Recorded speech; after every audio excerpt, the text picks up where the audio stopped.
For extreme entertainment, stream comedy whenever you like on ABC iView. That's so cool. Extreme feel-goods with Ghosts, Ronnie Cheng, international student, and Summer Love. Never hold back, children. Extreme funnies from the Melbourne International Comedy Festival. That means a lot.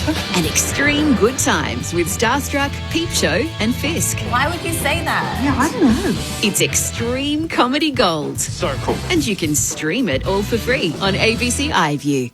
ABC Sport.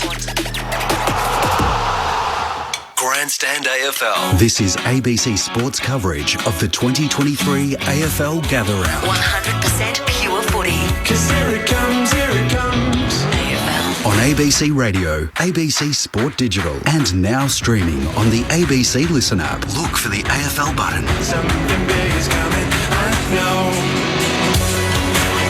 Essendon's improvement under new coach Brad Scott will be put to the test as they face Melbourne in round 5 of the AFL, the first of a doubleheader from the Adelaide Oval for Gather Round, with Port Adelaide and the Western Bulldogs to follow. Both the Demons and the Bombers are 3 wins and 1 loss, with the Bombers' sole loss coming against St Kilda, while they've got Collingwood and Geelong in the next 2 weeks providing the ultimate acid test. While the Demons' only loss came in round 2 against the Brisbane Lions, while impressive wins in recent weeks over Sydney and the West Coast Eagles by 50 and 63 points. Hello, welcome to the Adelaide Oval for round 5 of the AFL. Great to have your company on ABC Radio, ABC Sport Digital, and now streaming on the ABC Listen app. Matt Clinch with you for Grandstand AFL. There's been a bit of wet weather around in Adelaide, but the good news is, for the moment, that is staying away from the Adelaide Oval. So there is one late change for the Demons, with Ben Brown out of the selected side, suffering some back soreness. It means Jake Melcham comes in for the Demons, and Nick Hine and James Jordan are the respective subs this afternoon. Corbin Middlemaster to call the action alongside me. Corby, welcome to Gather Round. Great to be alongside you on a Saturday afternoon. Thanks, Clenchy. Good to be back at Adelaide Oval. This is the third game that's going to be played here this weekend. We're actually reaching the halfway mark of Gather Round. So this is the 5th game, obviously, in a schedule of 9, all in the state of South Australia this weekend. Interesting matchup here, 2 3-1 teams. The Demons, we suspect, are really good. Had really 2 bad quarters all season against Brisbane, which cost them that game, and they came home with a wet sail after the lights went out that night. And the Bombers have been pretty good. They've had wins over the Suns, the Giants, and the Hawks. Came up short in their first real test against the Saints. So how does pretty good go against really good? I guess that's what we're here to find out this afternoon. Yeah, you framed it well. You've been here since Thursday night. Out of 10, how would you give Gather Round so far? Yeah, excellent. It felt like it was so hyped even before I got here. So I sort of thought, let's just see what all the excitement's about. But it was put to me last night. It feels a bit like grand final week, but every single team's involved. A part of it, yeah. Even better that everybody has a buy-in as opposed to just picking a team for the day, and then people that are obviously the supporter bases of the 2 clubs in grand final week, which is special as a footy fan, but this is different. And so if you're an Essendon fan, this is your main event. If you're a Melbourne fan, likewise, and all the other games around it are sort of either curtain raisers or curtain closers, depending on where your interest is centred. Your experts on Grandstand AFL this afternoon. Mark Murphy's alongside me. Welcome, Murph. Great to see you in Adelaide. Good to see you, Clinchy. Yeah, just flew in this morning and plenty of buzz around town. Went for a bit of a trot around the well done. along the river to try and make myself feel better about myself. But saw some brave Carlton supporters still walking around and some brave Richmond supporters still wearing their colours. But it looks like a great time to be in town. And Adam Ramanauskas is fully embracing the week. Welcome again, Rama. Yes, thank you, Clinchy. Yes, I am trying to fully embrace it, and I'm doing a pretty good job, I think, at the moment. So, it's been terrific. It's been absolutely terrific here. We've been here since lunchtime, Clinchy, and just to see how the crowd's building for this game. But there's a bit of room here, Rama. Yeah, there is a little bit of room. I think they're coming in late, maybe from the bars and the restaurants after lunch, but it's... Look, it's a really interesting clash today. Essendon's next 5, Melbourne, Collingwood, Geelong, Port Adelaide away, Brisbane away. So it really defines their season in the next 5 weeks. And as Corb said, I think Melbourne are a very good team. They look like they're well set up, they're well structured. Even with Ben Brown missing today, they just look a very strong and organised team. So, I mean, the big question has been, Collingwood have been the best moving side of the footy so far in season 2023. Melbourne haven't been too far behind that. Where do we track the Bombers? You've seen them the last couple of weeks, Murph. Their scoring was potentially going to be one of the issues without Peter Wright, but they found ways to answer that challenge. Yeah, they have. I've actually watched them every week so far this season. I've been really impressed by the way in which they've defended as a team. They've been hard to score against. There's no doubt the midfielders over the past few years have all been questioned about how hard they want to work defensively. I think there's a noticeable change in that area. I've enjoyed the way in which they're moving the ball smarter. They're not just so gung-ho the whole time, which then opens you up defensively. So I think they've played some really good football so far this year. They had one really poor quarter against St Kilda at the MCG, which they're disciplined and they just didn't look like they turned up. And they probably outplayed the Saints for the most part of that game, but they just gave them too much of a head start at the start of that game. But, they've really impressed me. And as Ramo just mentioned, this is their first real challenge against a side who is certainly in flag contention, the Demons. They're a very well-oiled machine that I certainly rate very highly this year, and we'll find out a lot about Essendon today. They've always had a really strong midfield with Shield, Parrish, Merritt, throw in Sam Draper. Good challenge against Melbourne, who we know that's their strength, and a player who you played a bit alongside, Will Setterfield, seems to have complemented that with a biggie body alongside Caldwell in there. He does. Will's been terrific this year for Essendon. I think he's really complemented the other guys. The other guys are more running type burst players, and Will's a bit taller. He's a great tackler, and he usually gets the job on the opposition best mid, and not just tags and just is really down in that spot. He plays on them at the stoppages and then works hard trying to get offensive as well and gets his own ball. So he adds a lot to that midfield at the moment. It'd be very interesting. I think he should go to Oliver. Yeah, I agree. It seems the obvious one. Yeah. So, but I agree with you. I think he's added to this midfield.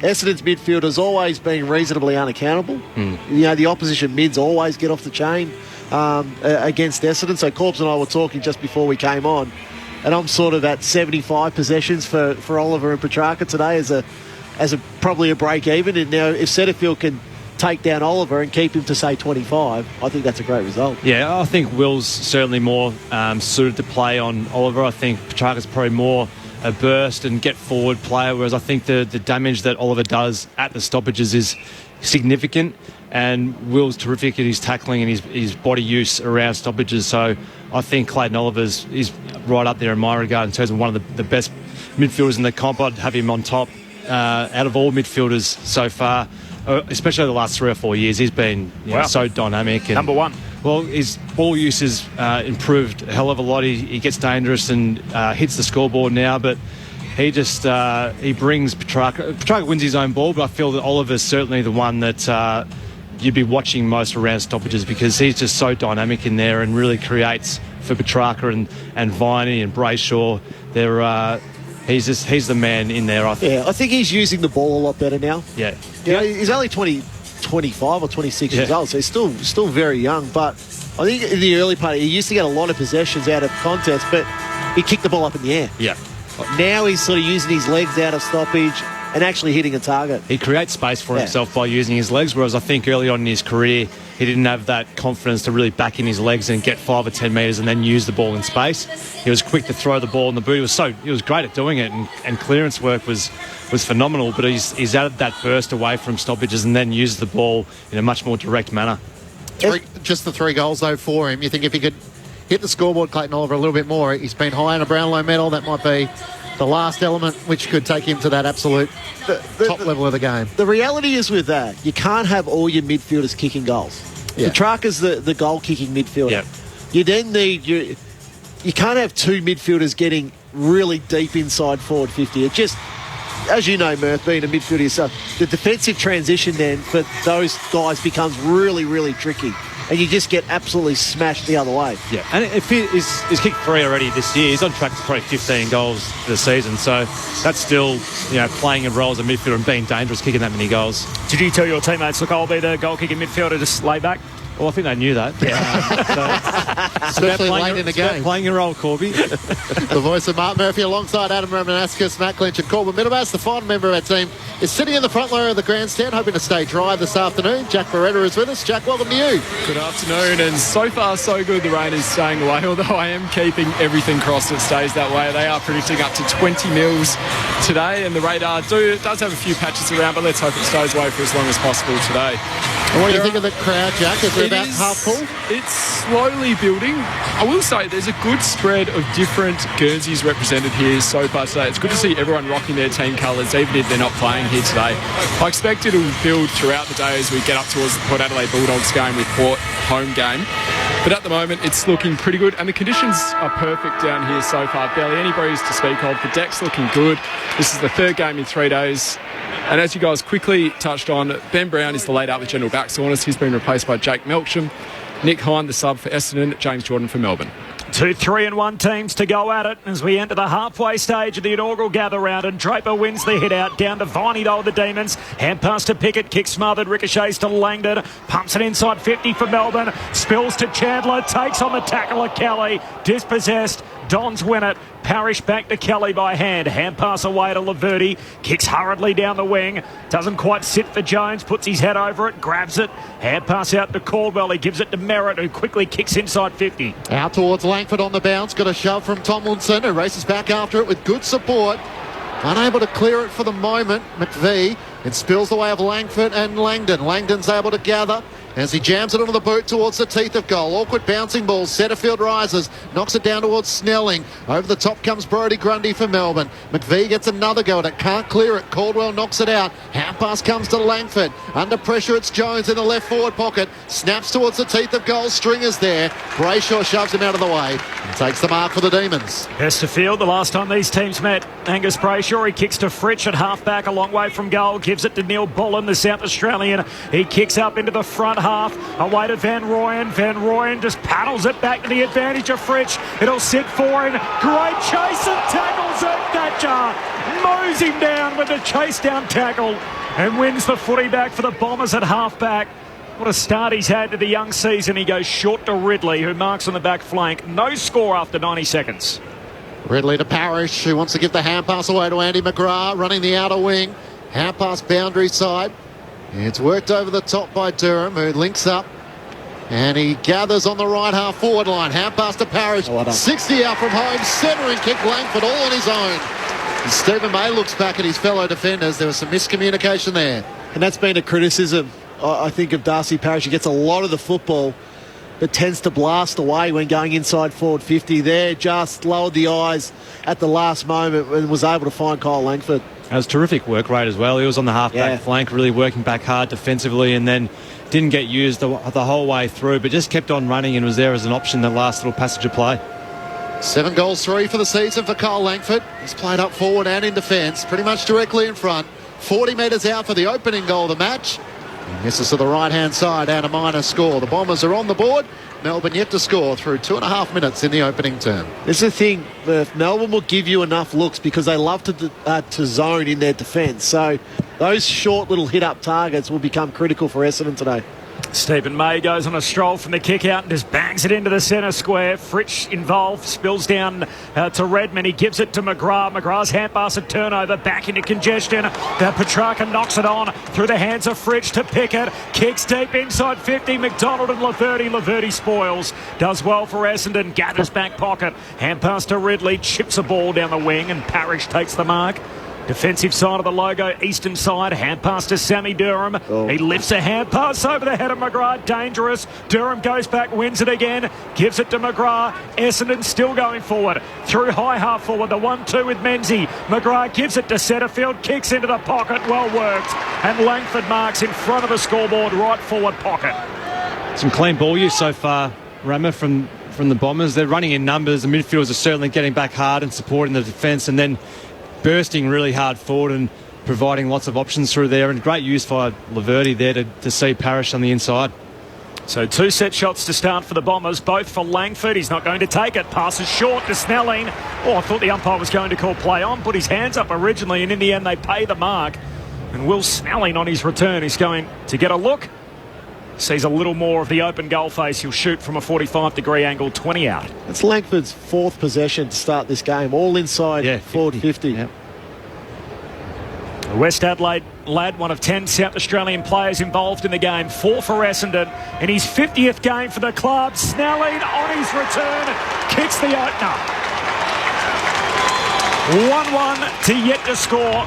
The Bombers by 7 points early doors, 4.5 minutes in on Grandstand AFL. One late change, Ben Brown out, Melksham in, Hind and Jordan the subs, Adam Ramanauskas and Mark Murphy on Grandstand AFL. It makes you wonder, Ramo, the last couple of weeks he's actually played in defence, and it was the week prior where he played at Marvel Stadium where he kicked 4 or 5 and looked like a terrific forward. He kicked 5 on that occasion. And for whatever reason, whether it was match-up or just the balance that they wanted to have him down back, but as you said, he's already had the 4 disposals inside 50 as well. Just finds space, just understands where to run and how hard to work. And on that occasion looked like he was going to have a shot over his left shoulder using the left foot, and then just a little decoy double Snelling. Very smart. Mark Murphy, Adam Ramanauskas, Matt Clinch, Corbin Minimas and Jack Beretta with you on ABC Sport. Opening goal the way of the Dons. Grundy one down the tap, but it's Merritt who gets the clearance for the Bombers. Searching kick inside 50. Phillips is the target. Petty's able to spoil it down. A whistle for a hold. And it will be an Essendon shot on goal against Tomlinson. The umpire explained he had the arms around the waist of Phillips. The imposing ruck resting forward. Now the hard part. 45-degree angle. He'll kick from about 35 metres out. It's a long way down from hand to foot, but he's usually a good... It's usually a good kick. Andrew Phillips played a bit of football with him. He's a very good long kick of the football, so I reckon he'll go back and try and kick this 55-60, but he's only 30 out. Not die wondering? No. The 31-year-old Andrew Phillips looking for the Bombers' second of the match. Comes in, fires on goal, straight through the middle. And the Bombers fans at the Cathedral End enjoying this start for gather round of round 5. The Bombers are the first 2. They lead by 13 points. 2-1-13 to Melbourne. Yet to score. 6 minutes gone opening turn. It's just what the umpires are looking at always with the defenders. As soon as they put the arms around, and in Phillips' case, a ruckman, they want to play that free kick. They want to allow that forward to have a run and jump still at the football. It didn't look like a lot in it with Tomlinson there, but just enough for the umpire to say, well, it's a free kick. Do you remember the 2000 grand final, Rama? What do you mean, do I remember? The question I have for you that follows that is, remember how hard it was to tell the two teams apart? Yeah, I know where you go with this, Corp. I don't remember that either, but for some reason now there needs to be a clash strip, and so Essendon are wearing a red jumper just with a black outline of the sash with the white shorts, and it's Melbourne who are predominantly in navy with the red V and the red socks. Played for 100 years, never had any problem telling the teams apart, and now we got clash strips. Back in the middle of the ground, Grundy palms it down to Shield for the Bombers in that red jumper. Hand pass out to Langdon off the wing. Hand pass away to Sparrow. Gives it to Oliver. Hand pass to Petrarca.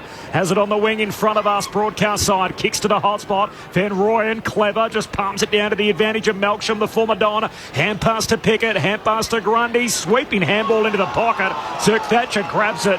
Fritsch has got him. And a ball up right forward pocket for Melbourne. Essendon through the first 7 minutes. The Bombers 13, Melbourne yet to score. 2-1 to zip. Thrown up. Van Rooyen does the ruck work, taps it towards the boundary, and Langford takes it across. Deep in the right forward pocket for the Demons. Does look like Setterfield going to Oliver. He's been at him for a few stoppages now, and Shield playing against Petrarca. Thrown back in. Draper got rid of Van Rooyen. Couldn't get boots of ball as Pickett laid the tackle. Spills to Neil Bullen. Squirrels a kick towards the top of the goal square. Leaving it behind Laverty. Pickett's there. Crashes into Merritt and off bodies it goes through for a minor score. Melbourne's first score of the match are behind. Essendon 2-1-13 through 8 minutes in the opening turn. Zirk Thatcher, Murph. Bit of a reoccurrence of an ankle. Was it the right ankle that he had a few weeks ago? He's spot on. He missed round 2 against the Suns, made his return against the... missed round 3 against the Saints, made his return against the Giants, and now he's hobbled, making his way to the bench again as the Bombers work it up the wing. Big Phillips takes the mark, shares it with Shield. Defensive side of the wing, kicks down to half forward. Grundy flies, no mark for the Demons. Tomlinson just paddles it on, but straight to Caldwell who grabs it. He's tackled. Former teammate, Tomlinson and Caldwell, obviously at the Giants. We'll have the ball up 60 out from the Essendon goal at the Cathedral End. The Bombers by 12. Grundy was shoved out of it by Phillips. Melbourne will take the advantage through Langdon. On the broadcast wing, up towards Van Rooyen. Can't complete the mark with Laverty there. Onto it quickly was Melksham. Kicks inside the 50. 2 space. The Bombers have the numbers there. Getting back readily. Was able to sidestep Fritsch. And the half pass now to the bounding Andy McGrath. Takes a bounce. Kicks to Durham. Inside the defensive 50. Essendon by 12 points. Sammy Duran's going to return it back to McGrath. And right half back looking for options further afield on the eastern side of the Adelaide Oval. He veers out to the right with a piercing kick, puts it up the wing. It bounces off May towards the boundary line. It rolls out in front of Caldwell and Brayshaw and out of play. Jack Paquette on the boundary. Yeah, Zirk Thatcher eventually made his way off the ground. Took him some time, still in a lot of pain. Headed straight down to the rooms. I'll let you know when we see him. I think he had. Thanks, Jack. Boundary throw in eastern side. Grundy and Phillips. Phillips works his way to the front. Grundy wins the hit out down to Sparrow. Hurried kick to half forward. Fritsch lets it bounce. It'll skid past he and Ridley and out of play. A throw in 60 out for the Melbourne goal. Just repeating full time out at the Hills. Huge win for the Brisbane Lions. Didn't they kick a score? 22 goals. 152 is what they posted in the end. 22-20, 152 to North Melbourne, 12-5-75. So wide margin in the finish. Brisbane by 75 points from the boundary throw-in. Comes the way of Petrarca. Kicks down to half forward, but a turnover. McGrath to Durham to Heppel. Away by hand to Merritt. Back to Durham. Feeds a hand pass into the middle of the ground. Kick comes from Perkins inside 50. Lang for the target with May. May got a spoil on it. Spills through to Bowie. Hand pass to Langdon. He can kick from half back. A hurried ball down the wing. Awkward bouncing ball in which it's picked up by Melcher to Melbourne. Hand pass to Van Rooyen, tackled by Merritt. Got the hand pass forward, but there's nothing but bombers there. Sliding in Snelling. Gets the hand pass to Nick Martin. Tries to fend off Van Rooyen. Now Merritt's issue. He's tackled by Neil Bullen. It spills to Oliver. He gathers on the wing and tucks the footy under his arm. Looks up towards Fritsch at half forward. On the bounce, Ridley's in front. He knocks it on, but it's Melcher for Melbourne. It gathers. 50 from home. Hand pass into Fritsch. He's got Pickett in the pocket. Hand passes to him. Opens up the angle. Snaps on his left, and Melbourne have their first. Cozzy Pickett has Melbourne on the board. They're 1-1-7 to the Bombers. 2-1-13. 11 minutes gone. Opening term on ABC Sport. You're with Mark Murphy and Adam Ramanauskas. I was well worked there by Melbourne in the end. It was a really good turnover through the nearest wing here where Melbourne were outnumbered by Essendon. It was a big tackle and a turnover play. And it was Clayton Oliver who really ran and burst and took the game on. I know his disposal probably wasn't where he wanted to go, but just getting the ball forward, and the Melbourne forwards are really hard working forward, and Cozzy Pickett finds himself into space, and just some unselfish football there from Fritsch was nice. If you over handball, you invite pressure. Yep. And at the moment, Essendon 21 kicks, 30 handballs. So on occasions it's worked, it's been able to get him a goal. But on that occasion, the ball needed to just go long. Take the territory into space. Melbourne's pressure has always been elite in this competition, particularly around the middle of the ground. Essendon by a goal back in the middle. Grundy grabs it out of the ruck, kicks hurriedly to the wing, but it'll sit for Martin of the Bombers. Hand pass to Heppel, hooks a kick across the body down to high half forward. Bounce in front of Brayshaw. He keeps it in front of him, but passing through Shield. Wins it for Essendon, lifts a hand pass to Stringer, runs inside 50, kicks it from 45 out, off balance, and in the end a hand on it from Langford as it crosses the behind line and a minor score. Put it down off the boot of Stringer, so 2-2 to 1-1. Essendon by 7, 13 minutes in, but concern for Zirk Thatcher, their key defender, with what looks like a reoccurrence of that ankle complaint. Tomlinson with the kick-in duties for Melbourne. High kick towards Grundy and Phillips. Phillips gets a fist to it. Sparrow for Melbourne gathers. Hand pass to Viney. Little fumble almost run down by Jones. Squeeze the kick out to the wing where it's gathered by Hunter. He looks up and is able to spot up Fritsch, who got one high late. And this will be a 50-metre penalty against Laverty.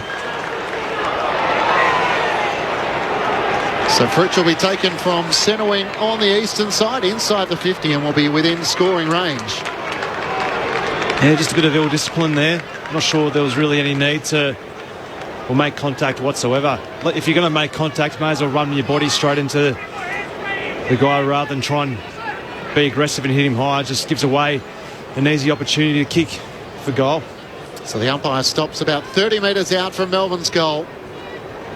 Bailey Fritsch with 9 goals of the season, including 3 in each game that he's played in.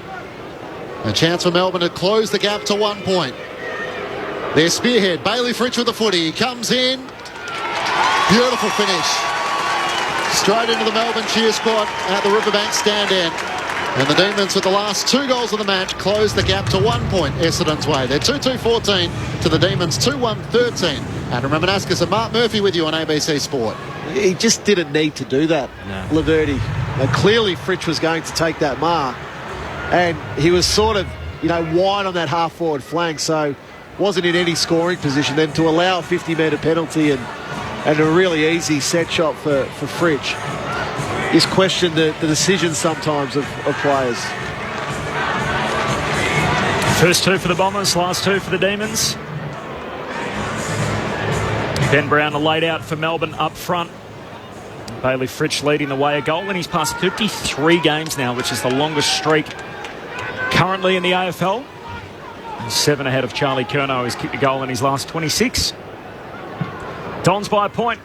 Bank in the middle, 15 minutes into this opening term. Great use by Draper. Grabs it, kicks it, hurried ball forward. Out to Stringer. He's got it. Brayshaw's got him. Tackles him out of play. It's holding the ball. And a throw in 60 out from the Bombers' goal. That's a terrific tackle by Brayshaw. That's holding the ball. He's run 10 metres with it. Yeah. Essendon by 1.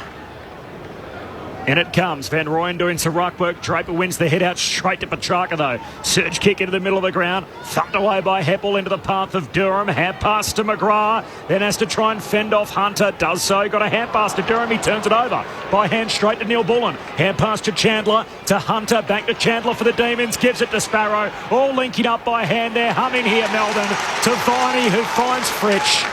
And he marks centre half forward, 30 metres out. Just all by hand, running in numbers. And Melbourne eventually able to put it on the chest of their key forward and their sharpshooter in Bailey Fritsch. Well, it was almost a training drill running through the corridor there, where it was just handball after handball, just in space. Just they knew where each other wanted the ball, and then a nice little tick-up lead by Bailey Fritsch. And this man gets the footy, 30 out dead in front. It usually leads to good results, and it does here for Melbourne. First lead change of the game. The D's are in front. On the back of 3 in a row, they move to 3-1-19. Essendon 2-2-14. Melbourne by 5, 17 minutes into the opening term. Adam Ramanauskas and Mark Murphy.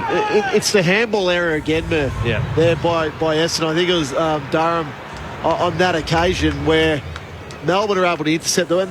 And that's credit to Melbourne because, okay, yep.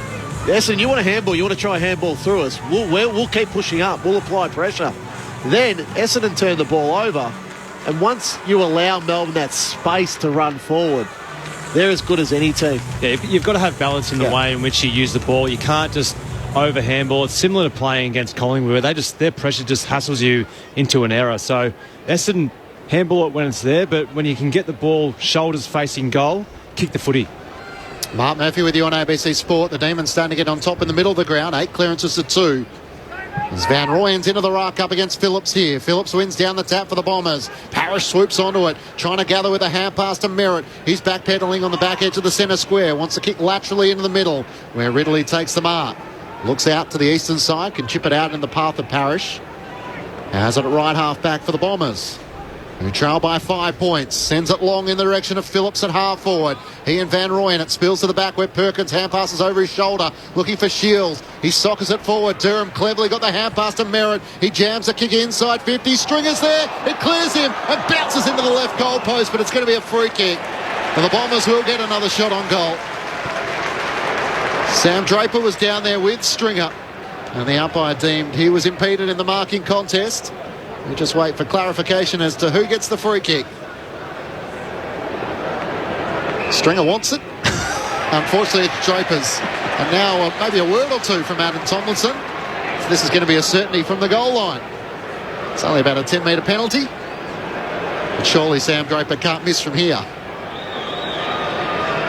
A chance to return the Bombers to the lead. Draper, point-blank range, puts it through. And a little kiss to the fans as well. He does like a goal celebration. Bombers back in front. They're 3-2-20 to Melbourne 3-1-19. 18 minutes gone. Opening term, Jack Paqueta on the boundary. Zerk Thatcher has reappeared. He's been trying to do a couple of run-throughs. It's more of a trot than a run-through of anything. He's still in a lot of pain, but looks as though they're going to try and give it a go.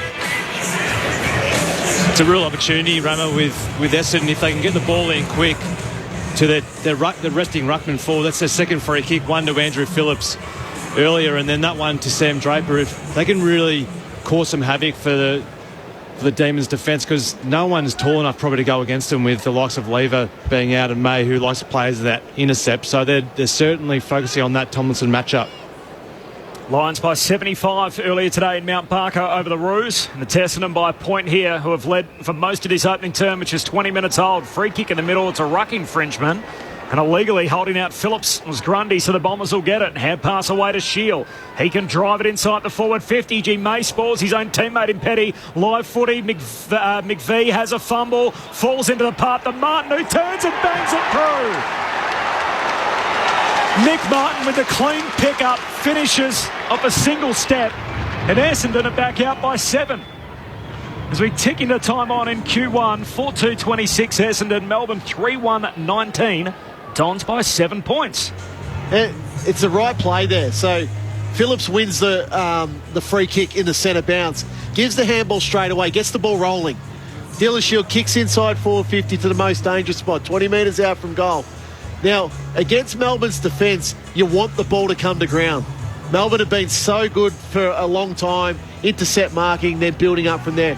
Lever spoiled his own teammate in Harrison Petty there. Then when the ball hit the ground, you see Essendon just swarm at it. Yep. They swarm, they get numbers to that contest, they've got options, and eventually it's Martin that kicks the goal. It's a nice player, Nick Martin. We've watched him every week so far this year. He's one of their real classy players. Real highlight for the Essendon fans. So the Bombers all of a sudden with the last 2 goals of the match to lead by 7 points, and that bounce is going to be recalled. Thrown up in the middle of Adelaide Oval. Grundy and Phillips. Grundy wins down the tap, but it's Parrish who gets the clearance for the Dons. Kicks towards half forward. Stringer worked his way to the front. Rivers dropped the mark. Stringer trying to extract the footy from him. He's tackled by Petty and Rivers.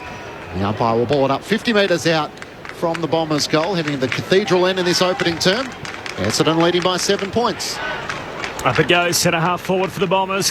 Down it comes to Snelling, who's tackled straight away by Bowie, and Grundy taken to ground. Essendon were 2-8 at quarter time last Sunday. They've only led at quarter time once this year. The ruckman lock up, free kick Melbourne's way this time. Second time we've had a free kick in as many minutes for a tangle in the ruck as Grundy flares it to half-back and Petty marks. Decides to play on. Not a heap up ahead. Kicks it short to Viney. The acting captain in the absence of Gawn. Hand pass away to Petty. Gives it to McVee. Shoots a hand pass back to Tomlinson. Still on the eastern wing. Hand pass to Viney. Hurried kick down to half forward. They all miss it. Slides out of play and we'll have a boundary throw in. 35 out for the Melbourne goal.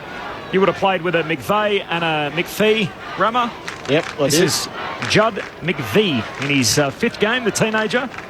MCVEE. Number 41 for Melbourne.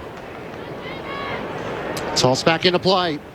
Phillips sets himself. Van Rooyen tries to push him underneath. Gave away the free kick. Martin took the advantage. I don't think he really wanted it, so he jams it on the boot and turns it over as Grundy takes the intercepting mark. The Melbourne ruckman bounding forward. Feeds the hand pass inboard to Bowie. Kicks inside 50. Laverty didn't clear it. And a chance for Cozzy Pickett as he swoops on it in the right forward pocket. The footy stuck underneath him. Oliver tries to knock it clear. It comes the way of Merritt for the Bombers. High kick over the head of Draper, who this time is holding on to Tomlinson, who gets the free kick on the eastern side wing. Bombers leading by 7 points. Tomlinson is going to load up and kick to the hot spot. Cozzy Pickett climbs the pack, no mark. Falls down towards Redmond. Hand pass to McGrath. Shares it with Heppel. Gets it back. McGrath kicks to the outer wing for Essendon. Jones had a hand on it. Draper knocks it forward, but McVee able to pick it off for Melbourne. Heads back down to half forward. Phillips underneath it takes the intercept mark. Do you think there's any correlation, Murph, between these teenagers in the league nowadays like Judd McVee and Judson Clark in and around 2004? And it's got to be something in it. And all of a sudden playing AFL footy and a certain Brownlow medalist from 04? No, spot on. I haven't heard too many Judds being called around. Correct. Ridley sends the Bombers up towards Stringer on the wing in front of the 2 benches. A good tackle laid by Caldwell, and the umpire's going to reward it. Nowhere for Rivers to go. The footy's stuck underneath him. And the Bombers will take the free kick between wing and half forward. Brownlow medal year 2004. Is that right? Yep. His first one, the Eagles, I think year 3. Caldwell sends it long inside 50. Jones and Draper the target. Spills to the front. Petty for Melbourne. Through traffic, he's gone. Right into a dead end. And a great tackle for the Bombers. Deep in attack, and it's Will Snelling who's going to be rewarded. And that's what gets Will Snelling a game in this Essendon team. It's his forward pressure. He hasn't. Is he his first game for the season or second game for the season? First game for the season. So Brad Scott's got clear instruction for him. If you want to play, we need you to apply this forward pressure. So interest from what role Brad Scott will see for Will Snelling, but with tackles like that, there's certainly a spot for him. And a chance to try and put it on the scoreboard and extend the Bombers' lead. Pretty much directly in front, 40 metres out from goal. Will Snelling starts his approach. Good kick off the boot. Just fades late to the left. And a minor score. An 8-point lead the Bombers' way. Don't forget you can touch with us on the SMS 0437 774 774 as Kevin in Myrtlefoot's done. Enjoying the gather round coming from Adelaide. A long kick for the D's up to the wing. Petty forced to spoil. Down to Hunter. Spits his way out of one. Would-be tackler. Gave it to McDonald. High fend off. No, he was taken high. Free kick going McDonald's way. Defensive side of that eastern wing. Kicks Melbourne down to half forward. Fritsch in the pack. There's Zerk Thatcher. Back on the ground. Testing out his bung ankle. Still looked a bit sore then when he landed.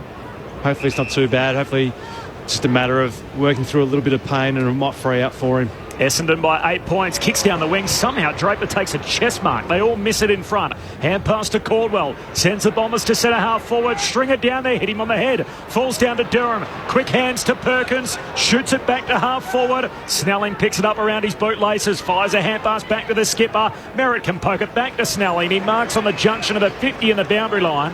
He won't have the trip from there. He wanted to pass it short, and now he's going to go back over his line with the man on the mark, 45 out. No, he's having a set shot here, but just the value in hitting that handball. If they hit that handball to him prior to that, he has a shot from 35, 40 out. Snelling arcs around to his right. He just lays it up to the top of the goal square. Draper! In the pack, and the big Don pulls it down. He just becomes so much more of a valuable player. They take those marks inside 50. Didn't take a lot of marks last year. I think he only took 40 marks for the entirety of the season, but it just looks in the opening month of the season he's really added that string to his bow. And I'm confident in this range from him. Yes. So Runner just his range. Top of the goal square. He's kicked one from here already. The madman Draper. Through it goes. He's got two in the opening term. And the Bombers move to 5-3-33. Melbourne 3-1-19. Essendon by 14 points as we approach quarter time. Already mentioned it before, Rammer, but this is a real danger period for Melbourne, especially when Essendon are going inside 50. I know both Ruckman, Phillips then and Draper were inside 50 opposed Grundy, but it's an area of the game where if they're prepared to work really hard for the Ruckman of Essendon, whether that's Draper or Phillips, when they're up against Grundy, it's a real chance to try and stretch him because it's going to be a long day for Brodie Grundy trying to go up against two big, tall, strong ruckmen. So they've started really well so far. The Essendon rucks both kicked a goal. Draper's second, obviously. So it's a real concern for Melbourne trying to quell the influence of the Essendon rucks. Mark Murphy with you on ABC Sport. The Bombers with their best first quarter of season 2023, and Draper and Grundy resume their battle in the middle of the ground. Comes to Parrish, hand pass pinched by Grundy. Away goes the big ruckman. Two bounces, he gets to half forward. Three, go for home. Hand pass over the top to Cozzy in the right forward pocket, snaps and misses. Grundy got a free kick. They took the advantage. Cozzy missed. Would have been a great individual effort from the new Melbourne number one ruckman. Too unselfish. It would have been a great response to me commentating about him prior to that, wouldn't it? Taking 3 or 4 bounces and kicking a goal. But do you reckon he'd turn around and just give you a little nod? Double kiss to me, I reckon, like Sammy Draper. Here's Snelling who marks the kick out, and at half-back goes long up to the wing. Draper goes the spoil, bounces off the chest of Langdon, spills to his teammate Brayshaw. Hand pass to Petty, kicks a high floater up and under out on the full.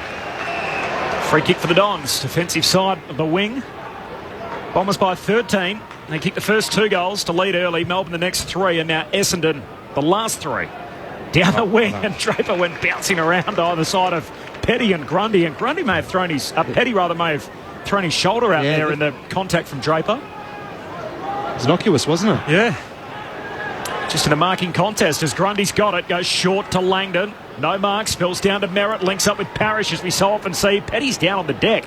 Kick goes inside the forward 50. Spoil from Tomlinson straight up the Scott McVie. Spills down towards Menzie. Hand pass to Langford. Kicks across the half forward line. No one there. Fritsch back to Lenderhand. Grabs it. Tackled immediately.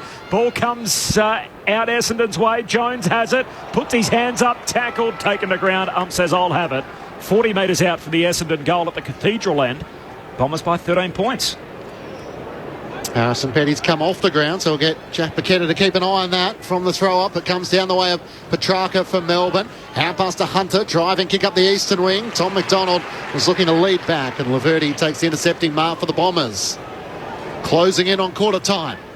Laverty looks to send them inside 50 once more. Phillips comes charging out. Had to spoil in the end. It ricochets out to Langford at half forward. Kicks across his body. Spots Parrish. He marks directly in front, 50 from home. Kelly's pushed forward. He ignores him. Wants to go for home for himself. He lines up from 50. It's not a bad effort, just short. And Angus Brayshaw is able to get a fist onto it right on the goal line, through for a minor score. The Bombers lead by 14 points. Jack Paquetta on the boundary. Harrison Petty has come to the bench. Looked like he copped one in the midriff and was just struggling to breathe for a bit. So he's just sucking in the deep ones here, and it looks like he'll be right to go. Thanks, Jack. May on the exiting kick out. You've done Essendon every round this year, Murph. You did comment regularly throughout the first month of the season. Very well organised, and they look at again today in terms of their running patterns and where they need to be. No, they do, and Melbourne are probably one of the better teams at really breaking the lines and scoring quickly. So they've only had the 3 goals too so far and defended really well, the Bombers. Live footy coming out of defence. Rivers on the 1-2 there with Viney, then shoots a hand pass out to Sparrow. Hurried handball to Bowie. Right on halfway. Short kick down to Langdon. Waning moments of the opening term. High half forward. Sends it inside 50. Melksham marks. Final 30 seconds. He's got Spargo in the pocket. Melksham says, I'll take it from here. Did the obligatory thing where he pretended to pass it. Yeah. Now he's going to have a shot, 45-degree angle from 50 out. Sorry, mate. It's just too late. I didn't see you. They had numbers back then again, Essendon, but it was just really smart ball use, and then a nice little tick lead just coming back at the ball carrier. Nice kick from Langdon. His first start of the year, Jack Melksham, spent the first 3 rounds as the sub. Out of the team for the trip to Perth. He's back here. Jake Melksham, the former Bomber, against his old team. That's a big goal right on the stroke of quarter time. The Bombers have dominated the term, and yet they lead by just 8. 5-4-34 Essendon. Melbourne with 1 against the flow. They move to 4-2-26. Quarter time. Game 5 of Gather Round at Adelaide Oval, the first leg of a double header. The Bombers by 8 points. The goal kickers clinch in that opening term. Sammy Draper's got 2, and then 1 each for Langford, Phillips and Martin. While for Melbourne, Fritsch has a couple, 1 to Pickett and 1 to Melksham on the bell. Earlier today, it was the Brisbane Lions by 75 points over North Melbourne. They kicked 12 goals to 5 after half-time, in which Joe Danaher booted 5. Eric Hipwood with 4, alongside Charlie Cameron and Jaden Stevenson. And coming up later tonight, the second match of this doubleheader from the Adelaide Oval. It's Port Adelaide taking on the Western Bulldogs. Great to have your company on this Saturday afternoon on Grandstand AFL on ABC Radio, ABC Sport Digital, and now streaming on the ABC Listen app. With the ABC Listen app, you can take the footy with you wherever you go. Off to walk the dog? Take the footy! Going camping? Take the footy! Picnic in the park? Take the footy! ABC Sport's expert coverage of the AFL. Incredible grab! And the NRL. Every goal, try, mark and tackle. Live and commercial free. So whatever you're up to, take the footy! Take the footy with you on the ABC Listen app. You're listening to the AFL Gather Round. Grandstand AFL. On radio, ABC Sport Digital. And now streaming every match on the ABC Listen app. So 2 set shots to start for the Bombers, both for Langford. He's not going to take it. Passes short to Snelling in his 50th game for the club. Snelling on his return kicks the opener. Melksham for Melbourne, it gathers, 50 from home, hand pass into Fridge, he's got Pickett in the pocket, hand passes to him, opens up the angle, snaps on his left, and Melbourne have their first. All linking up by hand there, humming here Melbourne, to Viney, who finds Fridge, and he marks centre half forward, 30 metres out. And this man gets the footy, 30 out dead in front. It usually leads to good results, and it does here for Melbourne. First lead change of the game, the D's are in front. Durham cleverly got the hand pass to Merritt. He jams a kick inside 50. Stringer's there. It clears him and bounces into the left goal post, but it's going to be a free kick. And the Bombers will get another shot on goal. Surely Sam Draper can't miss from here. A chance to return the Bombers to the lead. Draper, point blank range, puts it through. B has a fumble, falls into the path of Martin, who turns and bangs it through. Snelling arcs around to his right. He just lays it up to the top of the goal square. Draper! in the pack, and the big Don pulls it down. Top of the goal square. He's kicked one from here already. The madman Draper. Through it goes. He's got 2 in the opening term. The 2023 AFL season. On radio, ABC Sport Digital. and now streaming on the ABC Listen app.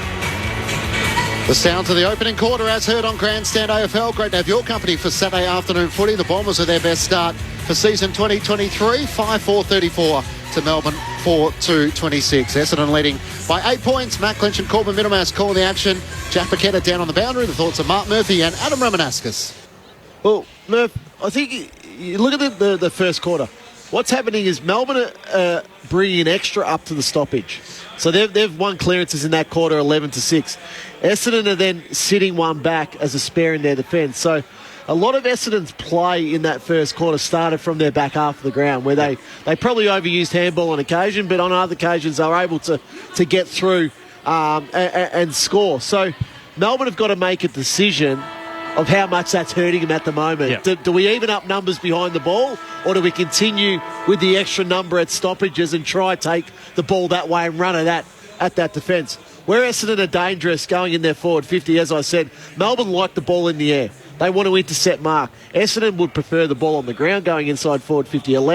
Brings those smaller players into action. Snelling was good that quarter. Langford was good that quarter. So with plenty of ball inside forward 50. But it's just going to be fascinating to see which coach, I guess, gives in first. Yeah. Do Essendon go, geez, we're getting really beaten up here around the stop. We're going to even these numbers up, or does Simon Goodwin go, nah, they're just taking the ball out of our forward 50 too easy? Yeah, I think around the ground and through the midfield, Simon Goodwin would be putting it on his midfield at the moment, because Petrarca's. He's only had the 5 disposals, but Clayton Oliver's only had the 2 as well. Viney's had... Setterfield's doing a great job. Yeah, Setterfield's been terrific on him so far, but Essendon are just getting the ball too easily. Their numbers are inflated because they have been handballing probably too much, but they're still winning their clearances significantly as well. So if I was Simon Goodwin and I was the midfield coach of Melbourne, I'd be putting it square on the midfielders to really get their hands dirty, and that's where they're best, when they're actually hunting the ball. I don't think they're working hard enough, I reckon, forward of the ball and also defensively as well, Melbourne. They're just they're loitering a little bit, and it's allowing the Essendon midfielders to use the ball and use it by numbers. So you talked about Essendon wanting the ball probably more on ground going inside 50. They still had 5 marks inside 50. So if they end up with 20 marks inside 50 for the game, they'll win this, Essendon, if it's going to continue the way it is at the moment. But talk about Oliver and Petrarca probably being down at the moment. They're 2 superstars of the competition. They're not going to be down for the rest of the game. I'd expect those 2 to fight back pretty hard in this quarter and really try and get Melbourne going. So the challenge is going to come down for them. You talk about those marks for Essendon inside forward 50. Jones and Stringer have only touched the ball once each. Yeah. It's a ruckman getting forward at the moment. Second quarter underway. Bombers leading by 8 points. Draper down to Setterfield, trying to get the clearance. It's Viney for Melbourne. Hand pass to Grundy. Searching hand pass for Petrarca. He arches the back away from Merritt. Kicks on goal. Just misses to the right-hand side. That would have been an electric start for Melbourne for the second quarter. The Bombers lead by 7 points. Just 20 seconds gone. So in it comes from Redmond. He kicks to Draper. Takes a nice mark over the top of Neil Bullen. A couple of native Crow Eaters. Draper drafted out of South Adelaide, and Redmond from Glenelg. A long kick down the wing. Fist comes on it from the back from Petty. He's back on the ground. McGrath feeds a hand pass forward straight though to Viney of the Demons. Hand pass to Petrarca. Another early touch. Hand pass out wide for Chandler. Up over halfway. Kicks out to half forward. Kicks it too wide. And slides out of bounds. Taken by Zirk Thatcher as he runs out of room. So 4 Bombers drafted out of SA. Draper, Snelling, Redmond, Zirk Thatcher. And from Melbourne, there's 6 returning to their home state. Obviously headlined by Brodie Grundy, Neil Bullen, Sparrow, Petty, Pickett and Chandler. Thrown back in. Van Rooyen knocks it down to Petrarca. Dodging and weaving on 50. Hand pass out to Langdon. Hard against the boundary. He kicks a centering ball. It's over the head of Tom McDonald. But Melcham in the goal square. Rises and takes the mark. He's going to turn around, snap on his right and put it through. Jake Melcham with his second. And Melbourne closed the gap to start this second quarter. which is just 90 seconds old. It's a 1 point lead the Bombers' way. They're 5-4-34 to Melbourne 5-3-33. Well, it's a perfect start for Melbourne, and it's been Christian Petrarca who's really got his hands dirty so far in this second quarter, and he's already had the 3 disposals and got the ball inside 50 on 2 occasions. And if he's going to get the ball the way in which he is at the moment, then it might force Essendon to go, well, we might need to try and clamp him, and that might release Oliver. So while Oliver isn't getting the ball at the moment, and while Petrarca in that first quarter wasn't doing a lot either, they just keep that match up the same. So if Petrarca starts to get off the leash now and starts to be really damaging, Essendon go, well, do we need to try and clamp him down? Cause a few little discussions within the Essendon coach's box. Last 2 goals of the game for Jake Melksham. The last one of the opening term and the first one of the second. From the restart down to Shield. Hand pass to Merritt. He flares a hand pass out to McGrath. So the prime mover's involved. Kicks to Caldwell. Takes a strong mark in front of Rivers. Front edge of the centre square. Can put Essendon inside 50. Short kick. And finds Setterfield, who marks true centre-half forward. And this is what Will Setterfield can do. Yep. When he is playing that defensive midfield role, he can push forward and kick a goal. His 2 highest rated games ever. His first 2 as a Bomber, round 1 and 2. And see how he goes from here. From outside the 50, he loads up. It's on the behind line. It's a grab for Jones. Worked his way to the front and pulls it down. He'll be put on a sharp angle left forward pocket at the Riverbank stand end. And Jones in the absence of Wright. And Stringer just returning, no Wiedemann. A chance to lead the forward line at a young age. Goalless in his last 3 matches. Jones kicks a high snap. It floats. Could be interesting. He's hit the wrong side of the football there, I reckon. It floats very high, way over the goalpost. The umpire's got no idea here, Corb. It was an unusual way to kick it, the height that he got on it. Good luck to the arc on this one. No. His soft callers are behind. This is where we need the lasers. Yeah, need lasers. Yes, up into the sky to be able to show us where it's gone. Almost like something for the Matrix, man. Yeah, like they that 3D style. Yeah, we need that. Yep. But just going back to that last little passage of play where Oliver's running in with Setterfield. Obviously, Setterfield's got the job on Oliver. Oliver doesn't really want to be too close to him because he's trying to get some separation, and it's just a perfect opportunity for Will Setterfield and Essendon to use that little space out in front of him. Regardless whether it's a goal or not, it wasn't a great finish from Jones. I'm not sure that was his intended method to kick it that high. The hard part for the arc is the posts aren't actually in the camera. They're trying to work out where the ball is. It's a bit I don't know what they're showing us here. It's a bit problematic to try and work out exactly where the ball has gone, over or behind the post. Quick calls up. Umpire's call. Video inconclusive, but behind for Jones. And an opportunity missed for Essendon. They lead it by 2, 5 minutes into the second term. Stephen May brings Melbourne back into play. Long kick looking for Grundy. It's punched down by Draper. Langford's hand pass inboard. Fritsch knocks it down. Petty to Oliver. Hand pass to Pickett on half back. Bowie wants to try and switch play. He was cannon into after he got rid of it as Tomlinson takes the mark. So a Melbourne free kick with advantage paid. Tomlinson up to Spargo, who takes the mark. Eastern side of the Adelaide Oval. Inboard he comes to Viney. He thought about the hand pass back to Spargo. Now kicks long and direct in the path of Melksham. It clears he and Heppel and goes out of play for a boundary throw in the right forward pocket. Great to hear from so many of you on the SMS 0437 774 774. Chris loved your humour, Corby, about the alleged colour confusion around the jumpers. There's a long build-up, but we got that. We got there. Brett's a fan on the ABC Listen app, coming in from Canberra. Thanks, Brett. Laurel in Rushworth, absolutely loving the coverage on the ABC, especially in Adelaide all weekend. Great weekend, thank you. And John's unhappy with Adam Tomlinson giving away a certain goal. Straight to the showers, he says. Draper grabs it out of the ruck after contact with Van Rooyen. The umpire wasn't happy with it. Free kick for the Melbourne teenager. And Jacob Van Rooyen's going to get it right half forward, about 35 out. Oh. Not sure there's much in that. That's just strength. Yeah, that's just trying to make body contact, and Draper's slipped him and just moved him to the side, and he's just fallen over, and the umpire's fallen for that one. He's had a good start. Kicked 3 on debut. High pick back in 2021. Didn't play at all in his debut here at senior level. Jacob Van Rooyen, 2 last week to get his goal-scoring day started. He puts it through. Cashes in the gift. And Melbourne are back in front. 3 in a row for the D's, either side of quarter time. 7-minute mark, second term, 6-3-39. Essendon 5-5-35. D's by 4 points. Mark Murphy, Adam Ramanauskas. This is Grandstand AFL. And does a lot of their good work, doesn't it? Yeah. Essendon, they didn't do a lot wrong there. It was probably a free kick, which probably wasn't warranted, but well done to the young man going back and kicking that. But that's his real advantage, is trying to even up that ruck contest when he gets his opportunity. And I know it was in the forward 50, that one there, but just trying to create a contest and even the contest against the two big key rucks of Essendon. Great little opportunity taken there. Mark Murphy with you on ABC Sports. Still to come. Port Adelaide and the Western Bulldogs tonight from the Adelaide Oval. A double header. Back in the middle of the ground. Draper one down the tap. Oliver tries to shovel it out. It was a throw. And Hunter decides against returning the footy to Setterfield. He has to go and get it himself to the right of the centre circles in the middle of the Adelaide Oval. Veers out to the right. Sends the Bombers inside 50. All the bigs are there, and in from the side, a great mark, Sammy Durham.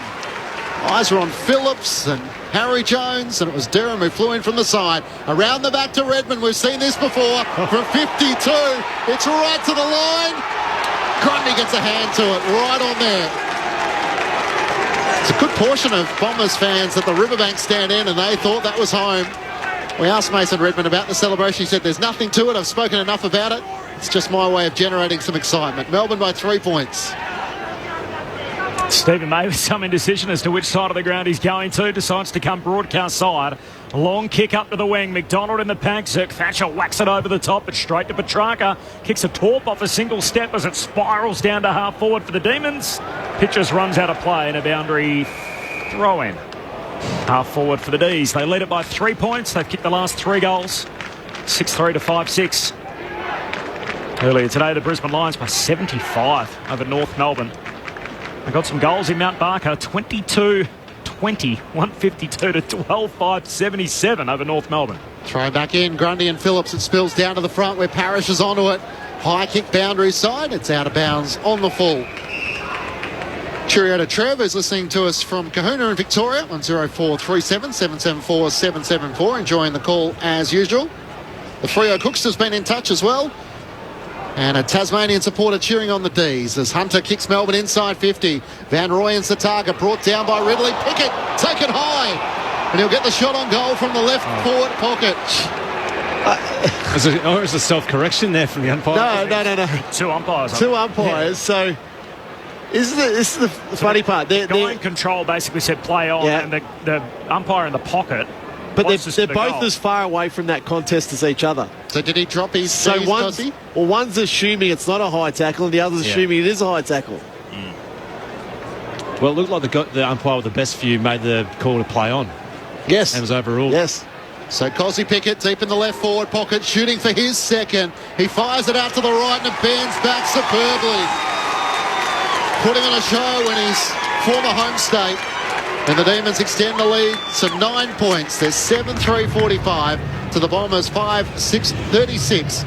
We've played 10 minutes in the second term on ABC Sport. So obviously the free kick overrules the play on call in all instances. Is that right? Must be. Well, normally if the decision is there, they'll revert back to the umpire who's made the call. But whether it's the right call or not is always debatable. Is it working, the 4 umpires? We've had, 5 weeks as a sample size now? It is a high tackle. Yeah. That's the reality of it. But what I'm saying is you've got 2 umpires equal distance away from that contest, and the one that looks like he's the central umpire for that occasion doesn't call it. I think it's working in general. I haven't noticed it not. So I think it's been good. Game of runs so far. Essendon the first 2, Melbourne the next 3. Then the Bombers kicked 3 in a row, and now Melbourne have 4 on the bounce to lead it by 9 points. The D's biggest lead of the game. Back in the middle, Phillips tried to hand it out to Setterfield. His hand pass knocked down, but Shield next clean touch for the Bombers. Hand pass to Parrish, kicks inside 50. Snelling got the drop of the ball, couldn't complete the mark. Stringer mowed down. Langdon with the chase down tackle. He was just cruising, had the blinkers on, Jake Stringer, and Langdon came and got him. Melbourne win it back in the defensive 50. Shares it with Oliver. Long kick to the wing. Phillips had a fair piece on it. No mark. McPhee rides a bump. Got a hand pass through to McDonald. Now to Chandler. To Petrarca. Hand pass to Fritsch. Pokes it inside 50. Melksham gets there on the bounce. Man free in the goal square. Zirk Thatcher backpedaling. And that is a goal-saving mark. Top of the goal square from Zirk Thatcher. Should have scored there, Melbourne. Yeah, looked like a certain goal. Yeah, they had plenty of options inside forward 50. Short to Dyson Heppel, who takes the mark. Scott Redmond short in the back pocket. He wants to drive it longer than that. Will it get to Jones? Oliver flies in front of Setterfield and brings it down to Chandler. Hand pass to Hunter, jammed in against the boundary. Centering ball, Van Rooyen the target. Laverde flies across in front and takes the mark for the Bombers. A risky kick to the back pocket for Shield. He takes the mark in front of Langdon and looks to drive the Bombers up the eastern wing in the direction of Snelling, who with one arm palms it down, but Melcham's there for Melbourne. Hand pass to Tom McDonald, run down by Snelling. No whistle. McVee tries to knock it out. It's straight under Tom McDonald, and the umpire circles and will ball it up centre wing, with Melbourne leading by 9 points. He's fighting hard, Will Snelling. He's had a few big contests in the air. He's only a small man, but second, third effort's terrific. 3 goals from 6 injuries for the Demons this quarter so far. They lead it by 9. Boundary throw in. Parrish hand pass out to Setterfield. Sweeping hand pass forward. McVee onto it for the Demons. Hand pass trying to get it to Bowie. Never got there. Follows up himself. The kid from Geraldton as he kicks down the wing. No mark for Phillips. Falls Essendon's way. Laverde. Hand pass to McGrath. Kicks through the centre square to Jones.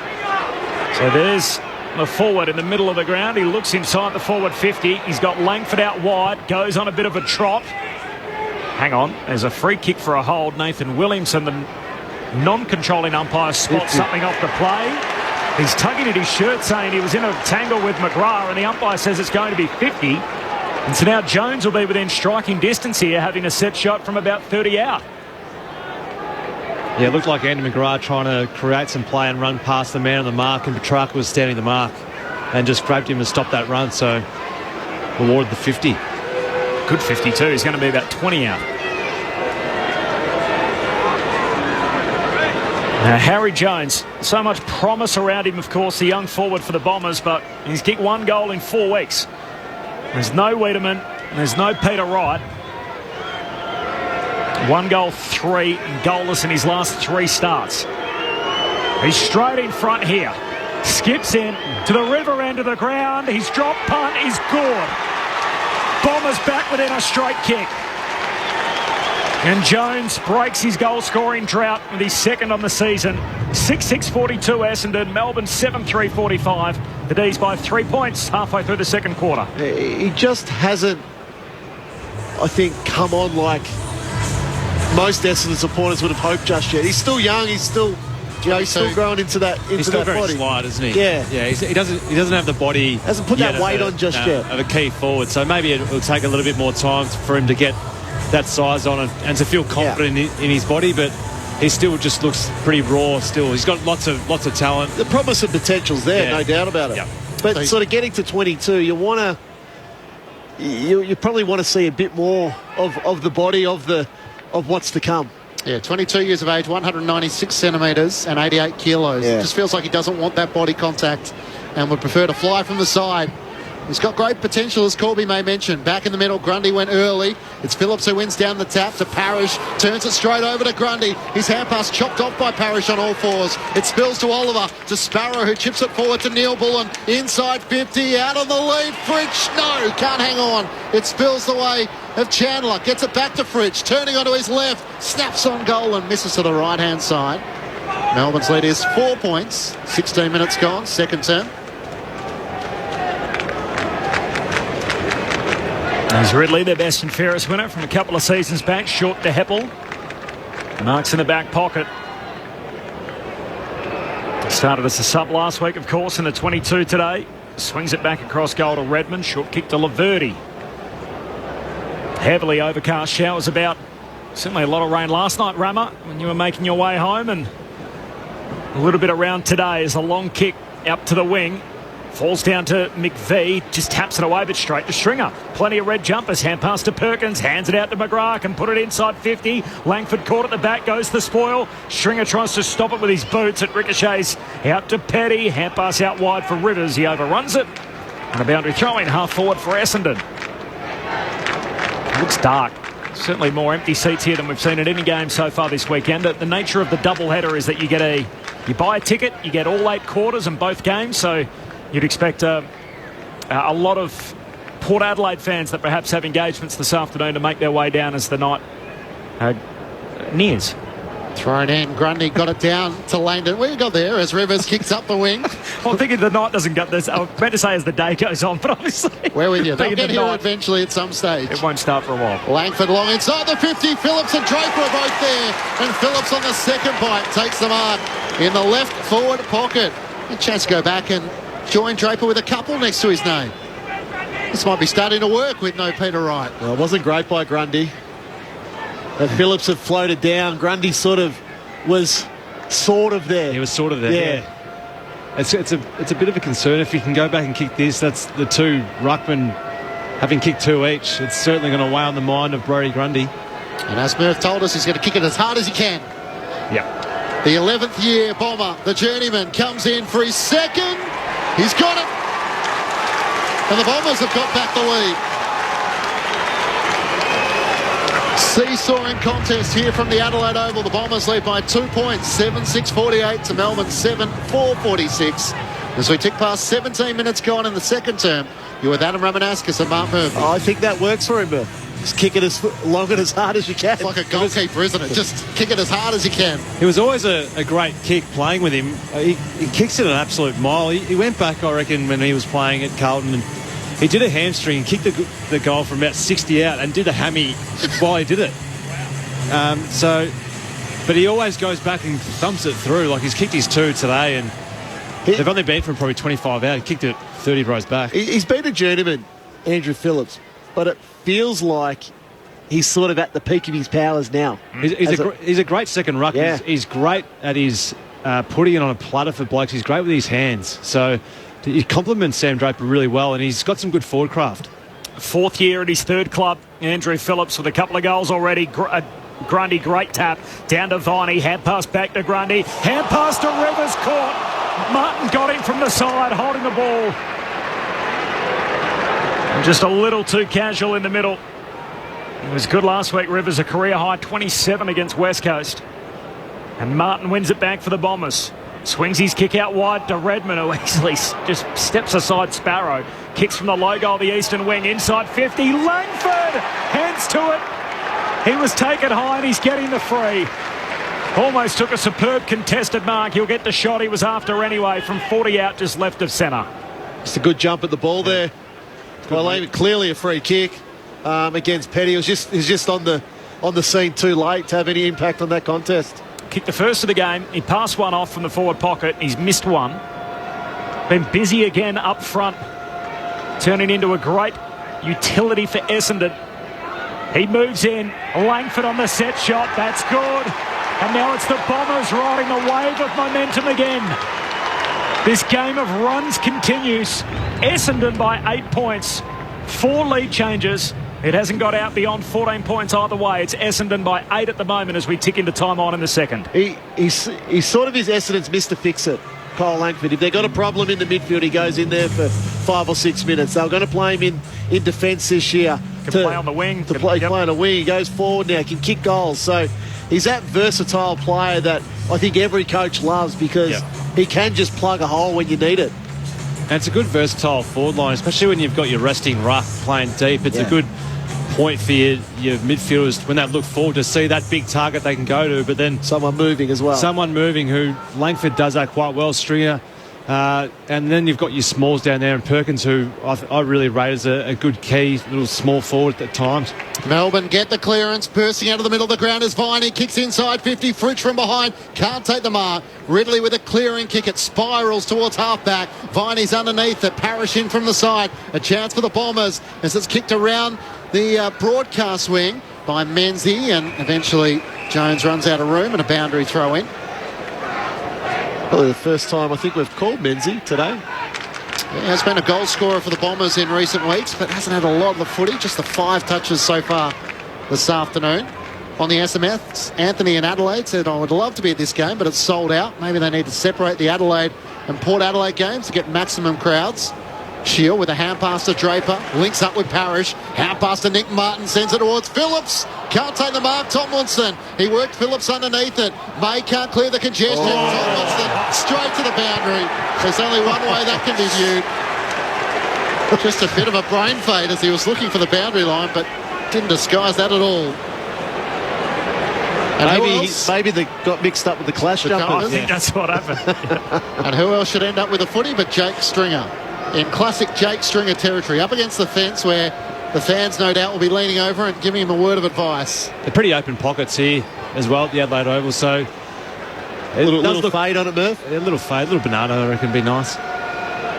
He's got the drop punt in his hands at the moment, Jake Stringer. Hit that great barrel last week. Comes in a couple of steps. It's missing to the right-hand side. Could have went the inside-out torp as well. Yeah. I've got no licence to talk about this, Murph. You kick game winners. The Bombers by 9 points. Brayshaw marks the kick out. The headgear, as we've come to expect, back pocket. And then just kicks along the boundary line to Hunter. So it was Melbourne who led by 9 earlier in the quarter. And what Essendon have done to get this lead back, and they've slowed Melbourne's ball movement down. They're making him kick, mark, stop at the moment. Hunter in the slow play, kicks to Grundy, marks on the wing. Both Essendon's rucks have 4 between them, 2 for Draper, 2 for Phillips. Hand pass out wide to Hunter along the ground to Viney, gives it back to Hunter. Not a great handball, sold him into trouble. Big tackle, Laverty takes him to ground and a ball up in front of the bench. Downstairs ourselves, Jack Bicketta. It's been quite funny watching Clayton Oliver and Will Setterfield down here. Setterfield is following him absolutely everywhere, including to the bench and back. Draper wings down the tap to Shield. Hand pass to Merritt under pressure to McGrath. Ricochets to Van Rooyen to Melbourne. Hand pass to Oliver through traffic. Gives it to Neil Bullen. Could have given it back to Oliver. Feigns the hand pass and finds Petrarca. If it's not Oliver, it's Petrarca who's dangerous inside 50. And Petrarca veers out to the right. Snaps across his body and misses. Out to the right-hand side. A minor score. Bombers lead by 8 points. That's where Melbourne are at their best. At a stoppage where their mids are pushing forward after the ball up. Oliver just the 6 touches today, 4 of them handballs from the kick out. Ridley shares it with Zerk Thatcher. Back to Ridley. Off the back flank. Kicks to 3 Bombers. May the only demon. May in the box seat. Draper spoils. Down to Neil Bullen of the D's. Hand pass to Brayshaw. Tries to take on the tackle. He's caught by Perkins and a ball up on the wing. Even Andy Brayshaw's only had the 1 disposal this quarter. He's certainly an A-grader when he's up and about, so he needs to get his hands on the footy.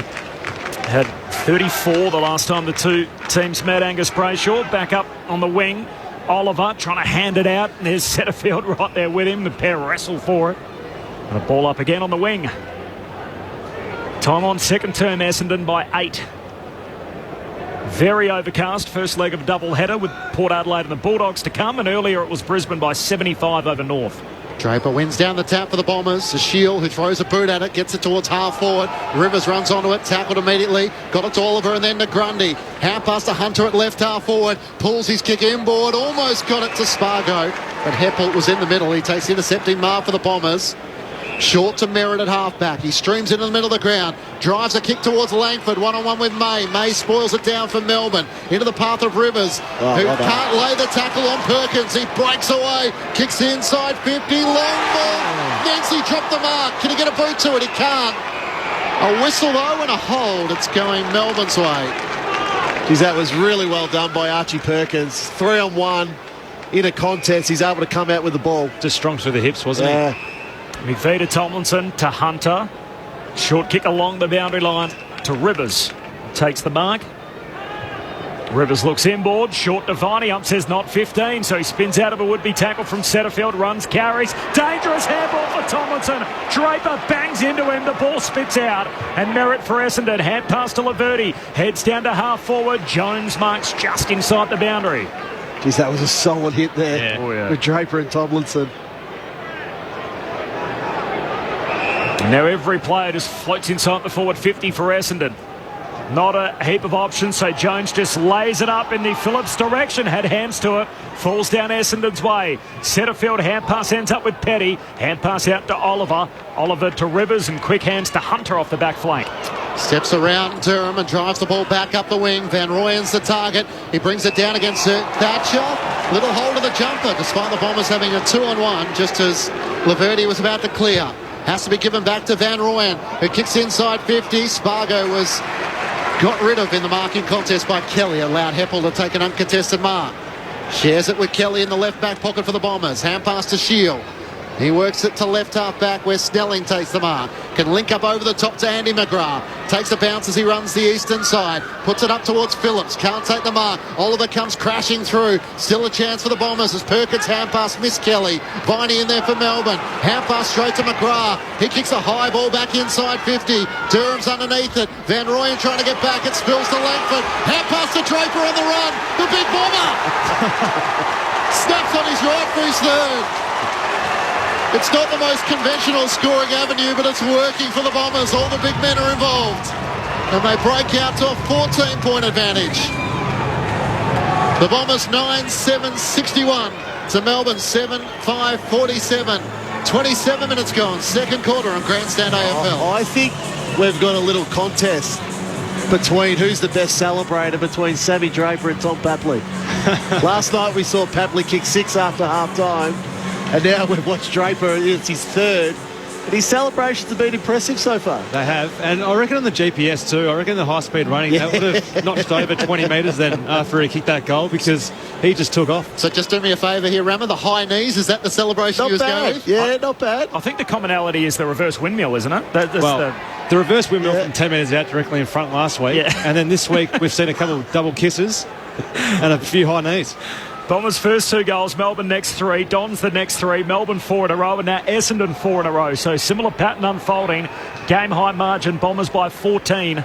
28 gone in the second term. Haven't had a single goal immediately answered today. It was really good play by McGrath over that far side of the ground where he just continued to butter up. He was involved in 3 or 4 passages of play there. Grundy to hit out to Petrarca, hand pass to Rivers to Langdon. He gives it to McVie, but they're retreating to centre half back. He kicks out to the wing. Gee, it didn't quite sit for Heppel.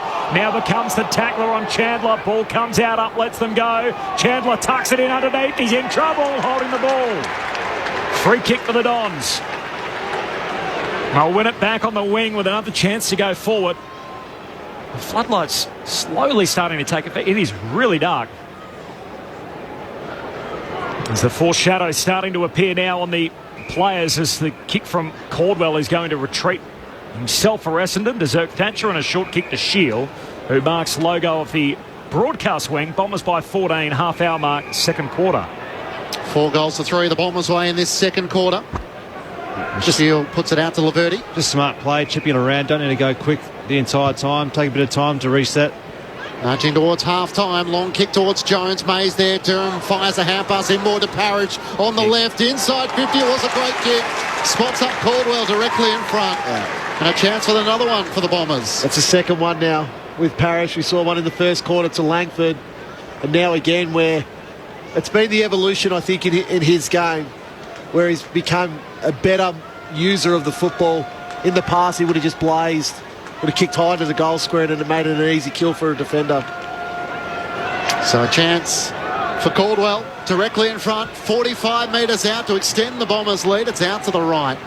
And it just scrapes in for a minor score to the right-hand side. Bombers lead by 15 points as we approach half-time here at the Adelaide Oval. Still to come, Port Adelaide and the Western Bulldogs. 3 goals, 6 on the season, Jai Caldwell. Playing that half-forward role, Essendon by 15. 31 minutes into quarter 2. May on the kick-out takes some ground and then goes long to the wing. Phillips whacks it away back into the dangerous corridor area. Parrish just wanted it more. Scraps for it, wins it. Hand pass to Durham. Flicks it over to Merritt. Gives it to Stringer. Kicks off his left peg. Top of the goal square. May spoils. Takes out the pack in the process. McVie for Melbourne. Quick hands to Langford. His hand pass back is bobbled out of play. And a stoppage inside forward 50 for the Bombers. Boundary up to chuck it in. Left forward pocket. 15-point lead for Essendon. It's a game high at the 31-minute mark of the second term. Toss back into play. Grundy and Draper. Grundy from the front knocks it down to Oliver. Hand pass to Petty. Little fumble. Turn back into Draper. Around Caldwell. Turns it over. Spills to centre field. His shot on goal misses to the left-hand side. Not sure that's Petty's job to be selling candy in the D50. 16 points the Bombers lead, but they've kicked 4-5 in this second quarter. Long kick out of the defensive arc. Up to the wing. Van Rooyen, competed the first time and then lays a crunching tackle. There's not many that can sell candy in the D50, Murph. No, not many should. No. Durham caught with the footy. The ump says, I'll have it. He chucks it up on the wing. Grundy late to arrive. Phillips whacks it forward, but Hunter there for the Demons. Gives it to Bowie. A little fumble. It turns out okay. Spills to Brayshaw. Back to Hunter. Down to Viney. Tried to flick it back to Bowie. Missed him. Out of play it goes. And a boundary throw in half forward for Essendon. So they're able to lock it in their front half here, the Dons. Help me here, Corby. Listening to a cracking broadcast from Dumbleyoung in WA. Oh, Busy seating, cheering on the Bombers. And from Colin Horsham, first fire lit, enjoying it in the man cave. Great to have your company. D's from the boundary throw in. Oliver to Petrarca, then to Bowie. Kicks for Spargo. He's clipped high by Redman. Ump didn't see it that way. Now he's caught. Ump says holding the ball. Free kick for the Bombers. I think he just got him on the hip, Redmond, so... Well, I think Spargo's a little dazed. He's in trouble here. So he's definitely copped a knock to the head. The umpire hasn't seen it. Spargo looks a little shaken. And Redmond looks like he's apologising. And yet he's going to stay out there and stand the mark. He is uneasy on his feet. The Bombers have the He won't be staying out there for very long. Take him off now. Redmond kicks to the hot spot. Whacked away towards Shields. Centre half forward for the Dons. Hand pass back into dispute. Oliver sits on top of it. They all tackle him. Comes out the back door for the Bombers. Shield gets it. Shoots goalward. He misses. Series of behinds here for Essendon. So that's 3 in a row.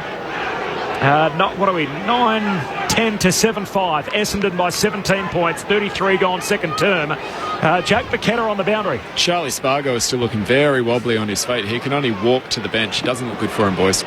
And it's a very slow walk at that. Jack, as Tomlinson brings the Demons back into play.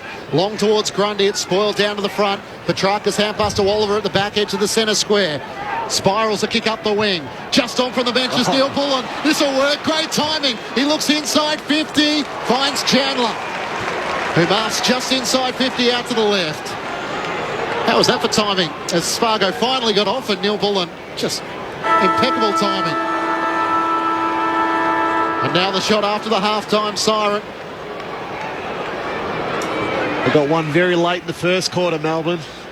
It was after the siren as well. Yeah, just that momentum killer for Essendon.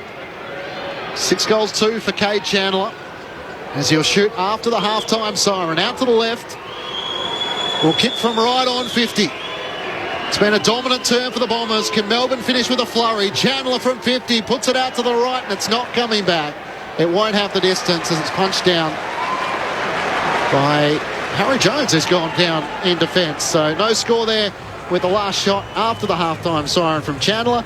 It's the Bombers who lead by 17 points, 9-10-64 to Melbourne 7-5-47. So 4 goals, 6 the Bombers' way in that term to Melbourne's 3-3 after the Bombers led by 8 points at quarter time. The goal kickers for the Bombers, 3 to big Sammy Draper, 2 to Phillips. Individuals to Snelling, Martin, Jones and Langford. Meanwhile for the Demons, 2 to Pickett, 2 to Fritsch and 2 to Melcham. And Van Rooyen, the other goal scorer. Earlier today, it was the Brisbane Lions doing a number on North Melbourne. 75-point winners, 22-20, 152 to North Melbourne, 12-5-77. That was in the Adelaide Hills at Mount Barker. It was 12 goals to 5 after half-time, in which Joe Danaher booted 5 for the Brisbane Lions and Jaden Stevenson with 4. And still to come tonight, Port Adelaide and the Western Bulldogs. It's a doubleheader here from the Adelaide Oval. But for the moment, it's the Bombers leading by 17 points at half-time. The thoughts of Mark Murphy and Adam Ramanaskas with you on ABC Sport. Well, I was really impressed then with Essendon Rammer. I thought at the start of the quarter it looked like Melbourne was certainly going to carry on with that momentum. They kicked that goal at quarter time and then kicked the first 2.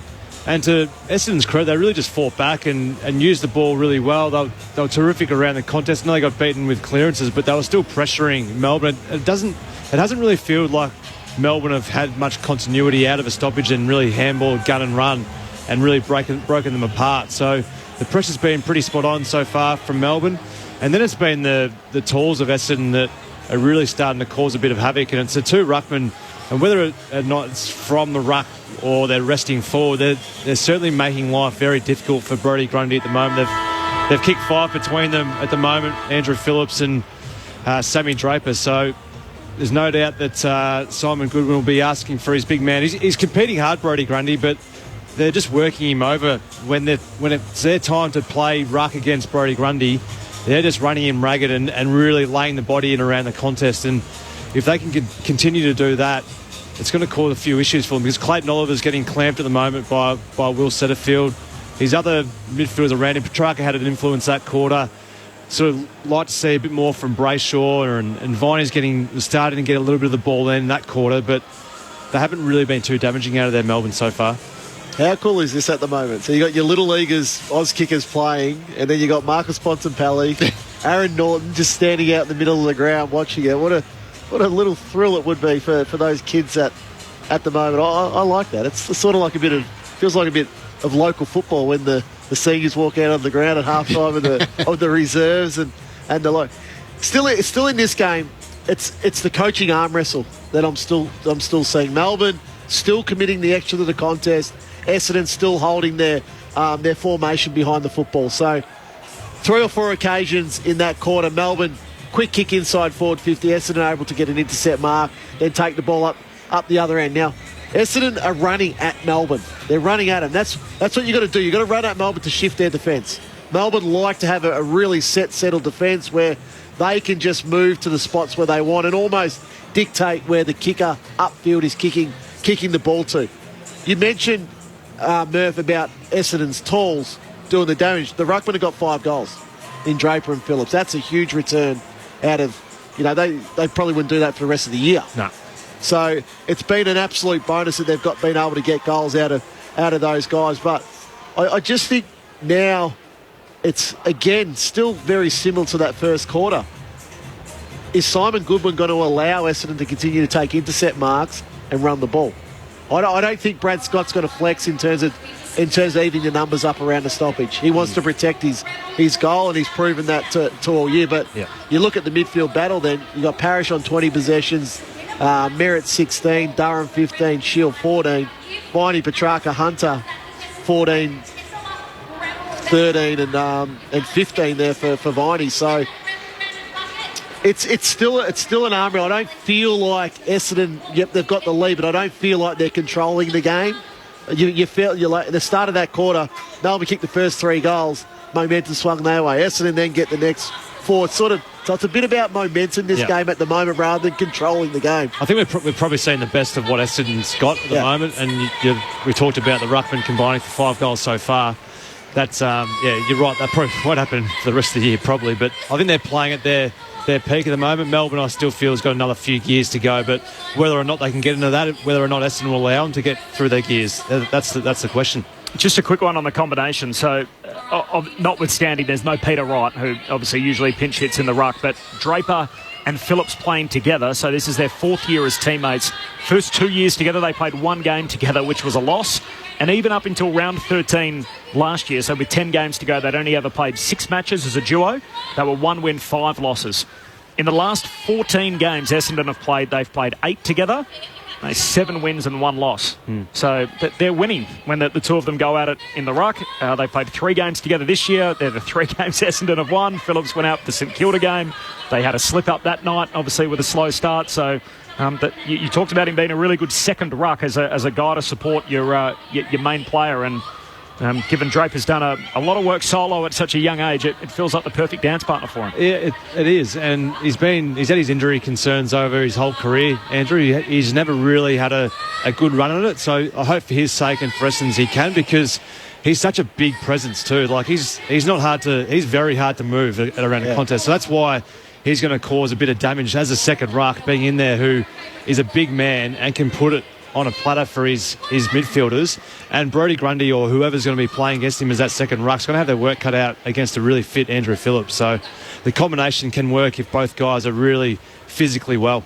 The irony is they're doing it against the Demons, where Simon Goodwin would have hoped he had Max Gawn and Brodie Grundy, but just the one featuring this afternoon. The Demons have won the last 3 straight against the Bombers, and 5 of the last 6 with the Essendon side winning just once since 2016 against the Demons. Half-time here at the Adelaide Oval. It's a double-header with the Western Bulldogs and Port Adelaide still to come. The Bombers leading by 17 points as we pause for the moment and get the latest from the ABC Newsroom.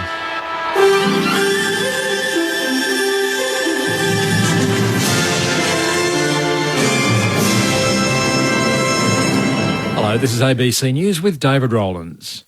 A man has been arrested after an explosive object was thrown into a crowd in Western Japan, where Prime Minister Fumio Kishida was due to give a speech. North Asia correspondent James Oaten has the latest. Prime Minister Fumio Kishida was at a fish market in the city of Wakayama to campaign for a local by-election. He was on his way to give a speech when a loud bang was heard. Eyewitnesses say a cylindrical object was thrown and white smoke came out after the explosion. Reports say 2 local fishermen as well as police officers tackled a man as bystanders ran from the chaos. Fumio Kishida was evacuated and is unharmed. There are no reports of injuries. James Oaten, ABC News, Tokyo. Treasurer Jim Chalmers says an independent review of the Reserve Bank will deliver meaningful recommendations. The review was ordered by the Treasurer last year and looks at the bank's approach to monetary policy as well as its accountability and culture. The RBA has been under pressure since Governor Philip Lowe was forced to apologise for inaccurately predicting interest rate rises, or interest rates were unlikely to rise until 2024, and they then started to increase much earlier. Mr Chalmers has held the report since last month and has told Bloomberg he plans to release it shortly. Oh, well, I think in order for it to be worthwhile, the recommendations need to be robust and meaningful, and they are. And so when I release it, whether it's in the next week or two, certainly before the budget on May 9, people will see the thought that's gone into it. Indigenous Australians Minister Linda Burney has offered her condolences to the family of a woman who died after being allegedly stabbed outside a Darwin hotel where the minister was staying. Emergency services were called after receiving information an injured woman had entered the hotel seeking help. She died a short time later in hospital and a man was arrested at the scene. In a statement, Ms Burney says her staff provided assistance to the woman inside the hotel while she comforted members of her family. She says her heartfelt condolences go out to the woman's family and loved ones. A man charged with the stabbing murder of a paramedic in Sydney remains in custody after facing court. Leah Harris reports. 21-year-old Jordan Finianganofo did not apply for bail in Parramatta Bail Court this morning, and it was formally refused until his case returns to court on June the 28th. He's accused of fatally stabbing a 29-year-old rookie paramedic outside a McDonald's in Campbelltown yesterday. The paramedic was sitting in the ambulance with a colleague on a break after a night shift before the alleged unprovoked attack. Finianganofo's lawyer, Javed Faze, told media outside court his client is being treated for mental health issues.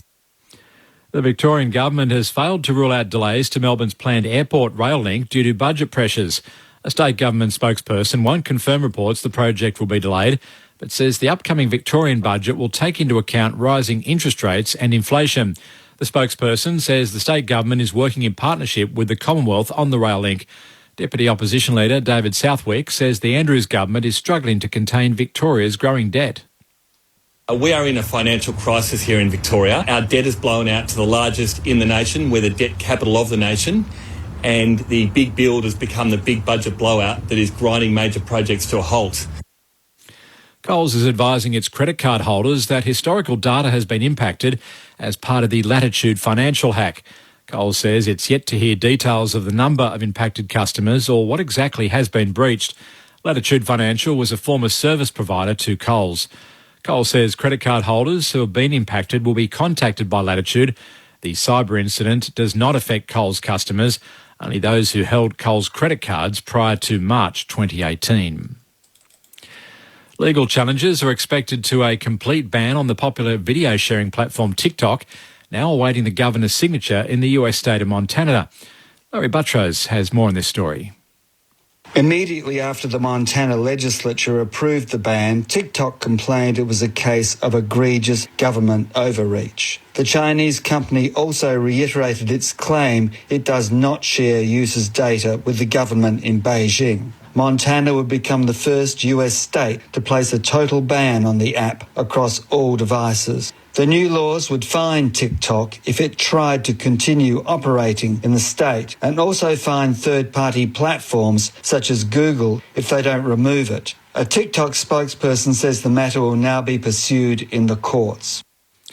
And you're up to date with the latest on ABC News. Hello, I'm Patrick Stack, and if you like great stories and you enjoy sport, then I reckon you need ABC Sport Daily in your life. People will watch Weird 100%. If Roman Reigns was to fight John Jones tomorrow, a whole lot of people would watch it. The Ben comes to the NBA at 25, I hardly had a sense of my name. Andrew Abdo was definitely put in the shade. He only got a few questions. I'm not sure they'd tell me another one if I told some of the stories. It's your daily sports conversation and it's called ABC Sport Daily. Find us on the ABC Listen app. You're listening to the AFL Gather Round Grandstand AFL. on radio ABC Sport Digital. and now streaming every match on the ABC Listen app. Hand pass out to Langdon, hard against the boundary. He kicks a centering ball. It's over the head of Tom McDonald, but Melcham in the goal square. Rises and takes the mark. He's going to turn around, snap on his right, put it through. Van Rooyen's the target, brought down by Ridley. Pickett, taken high. And he'll get the shot on goal from the left forward pocket. So Cosy Pickett deep in the left forward pocket, shooting for his second. He fires it out to the right and the fans back superbly. Putting on a show in his former home state. Langford long inside the 50. Phillips and Draper are both there. And Phillips on the second bite takes the mark in the left forward pocket. The 11th year bomber, the journeyman, comes in for his second. He's got it. And the Bombers have got back the lead. Kicks from the low goal, the eastern wing, inside 50. Langford hands to it. He was taken high and he's getting the free. He moves in. Langford on the set shot. That's good. And now it's the Bombers riding the wave of momentum again. Van Rooyen trying to get back. It spills to Langford. Hand pass to Draper on the run. The big Bomber. Snapped on his right for his third. The 2023 AFL season. On radio ABC Sport Digital. and now streaming on the ABC Listen app. Half-time of the Adelaide Oval. Gather round coming to you from South Australia in the first of the doubleheader. It's the Bombers leading the Demons by 17 points, 9-10-64 to Melbourne 7-5-47. Matt Clinch and Corbin Minimas calling all the action. Jack Paquetta down on the boundary. Mark Murphy and Adam Ramanauskas are your experts. Straight after this, we're into Port Adelaide and the Western Bulldogs. Now, Aaron Bryans has been on the zip line across the Torrens, Ramo. I know you showed some enthusiasm for doing that. I was going to try and get you and the Premier up together, given he popped in and visited us during the lead. Well, we've got a very strong Lithuanian link, the Premier and I. You two were busy having conversations we even while we were still on air. So I think the possibilities for Gather Round next year back in Adelaide would be strong. Well, he also asked me to be an advisor for him as well. But living in Adelaide, maybe not. So you, the SA Premier, and Zolpritis Elgauskas are probably my top three favourite Lithuanian links. You'd have to get in between Gill to try and get closer to the Premier. It seems like they're doing a lot of the around towns together, but great to see. He's got to Mount Barker, and no doubt we'll be heading to the parade again tomorrow for the second match. Plenty of your SMSs coming through. We'd love to hear from them. 0437 774 774. Enjoying the call, fellas, even though I follow the Tigers. Keep up the great commentary. That's from Ralph, who's listening in southern Italy. That's where you wouldn't mind being. Cheers to Frank, who's listening on the drive back from Maitland. We mentioned Cole, who's lit the fire in Horsham following the Demons. That's got a bit of our own Brett Delidio. Doesn't mind a fire lit on a Saturday night. Hopefully you're tuning in, Lids, and not missing out on the action too much. What a magnificent idea. Gather everyone in South Australia. Loving the call from the Onkaparinga Hills. Love you, Murph. That's from Sam, who's a Carlton man. And also from Jim, Barry and Kelvin listening in Humpy Doo. So 0437 774 774 if you want to get in touch with us from the Adelaide Oval. Murph, you mentioned you went for a little bit of a spin round here earlier. Did you get stopped by many footy fans in and around what are we calling the activation site with all the little kids games? No, there was plenty going on. Yep. Obviously our hotel's on the far side of town, so it was a nice warm-up. It was the first time I've actually shown any form of agility trying to get around all the supporters around town, but then ran around the parklands here along the river. It's really nice, and everyone's out in their footy gear, and it's just a really good feeling around town. So I didn't trouble the clock too hard today. I was more of a slight trot after a little bit of a nick of a hamstring last week. Corby, is that what you're alluding to? Oh, you were having your shootout with our own Brent Harvey. Must be said, we need to give a shout out to Boomer. There's some not good news here. There's some terrible news. He's playing for Heidelberg earlier today and has suffered a a seriously broken leg. So he's had to wait 50 minutes or so for an ambulance to arrive. Presumably that would be incredibly painful. So on field today, still playing amateur footy and a serious leg break for one of our own in Brent Harvey. Yeah, thinking of Boomer. He's an absolute star of a bloke and been an absolute champion player and just still looks like he'd play AFL. He's just so built and unbelievable player. So, yeah, thinking of Boomer and hopefully he's okay. The hammy's fine after your kick for the kids last Friday. Oh, it was just a little bit of a slight little pull, Corby. The first time I've had a real Sharon in my hands for about 18 months and, gave the banana a little bit too much last week and, slightly pulled up. So, small little jog just to get moving again today. We love having you here in Adelaide. I was lucky enough to walk in with you, Murph, and you were telling me about your experiences here at the ground previously. So it is a beautiful ground, and we based in Victoria nowadays, so obviously love to, or I am, you guys are all Victorians, love to talk about the Adelaide Oval and the blend of the old and the new and everything else. And Clint, you lived here for many years, but not as happy memories, unfortunately, for you. No, it's a great cricket ground. As a footy ground, I'm not a big fan. I reckon I've lost 3 games here by combined total, or an average losing margin of around 100 points. I got knocked out cold on one of those occasions, and the other was my last game where I spent about probably 5.5 hours in the back nets during the COVID era, waiting for the game to start. And then, finished my last game, went into the rooms with no family there and spoke to them via Zoom, which was a pretty poor way to finish, but it's great being here for the gather round, though, Courtney. So it's all not doom and gloom. But my own experiences at this ground haven't been great. The Blues aren't getting any better here in Adelaide. They're 0-7 at this venue now, and that average losing margin's over 10 goals. Yeah, they were touched up, weren't they, the other night? So hopefully it's a one-off game for them where they played pretty poorly. But Adelaide's credit, they were fantastic. Their skills were unbelievable. They were hard at the ball in the contest all night on Thursday night and gave Carlton a real touch-up, but hopefully that's just one out of the box for Carlton. They can respond next week against St Kilda, who might be a good game. Absolutely. Second half about to get underway. Jack Paqueta on the boundary. We saw Charlie Spargo come to the bench at the end of that second quarter, very groggy. The Demons have made it official. He's been subbed out of the game. James Jordan will come in for this second half. Thanks, Jack. And Nick Hine, the medical substitution now for the Bombers, which hasn't been required.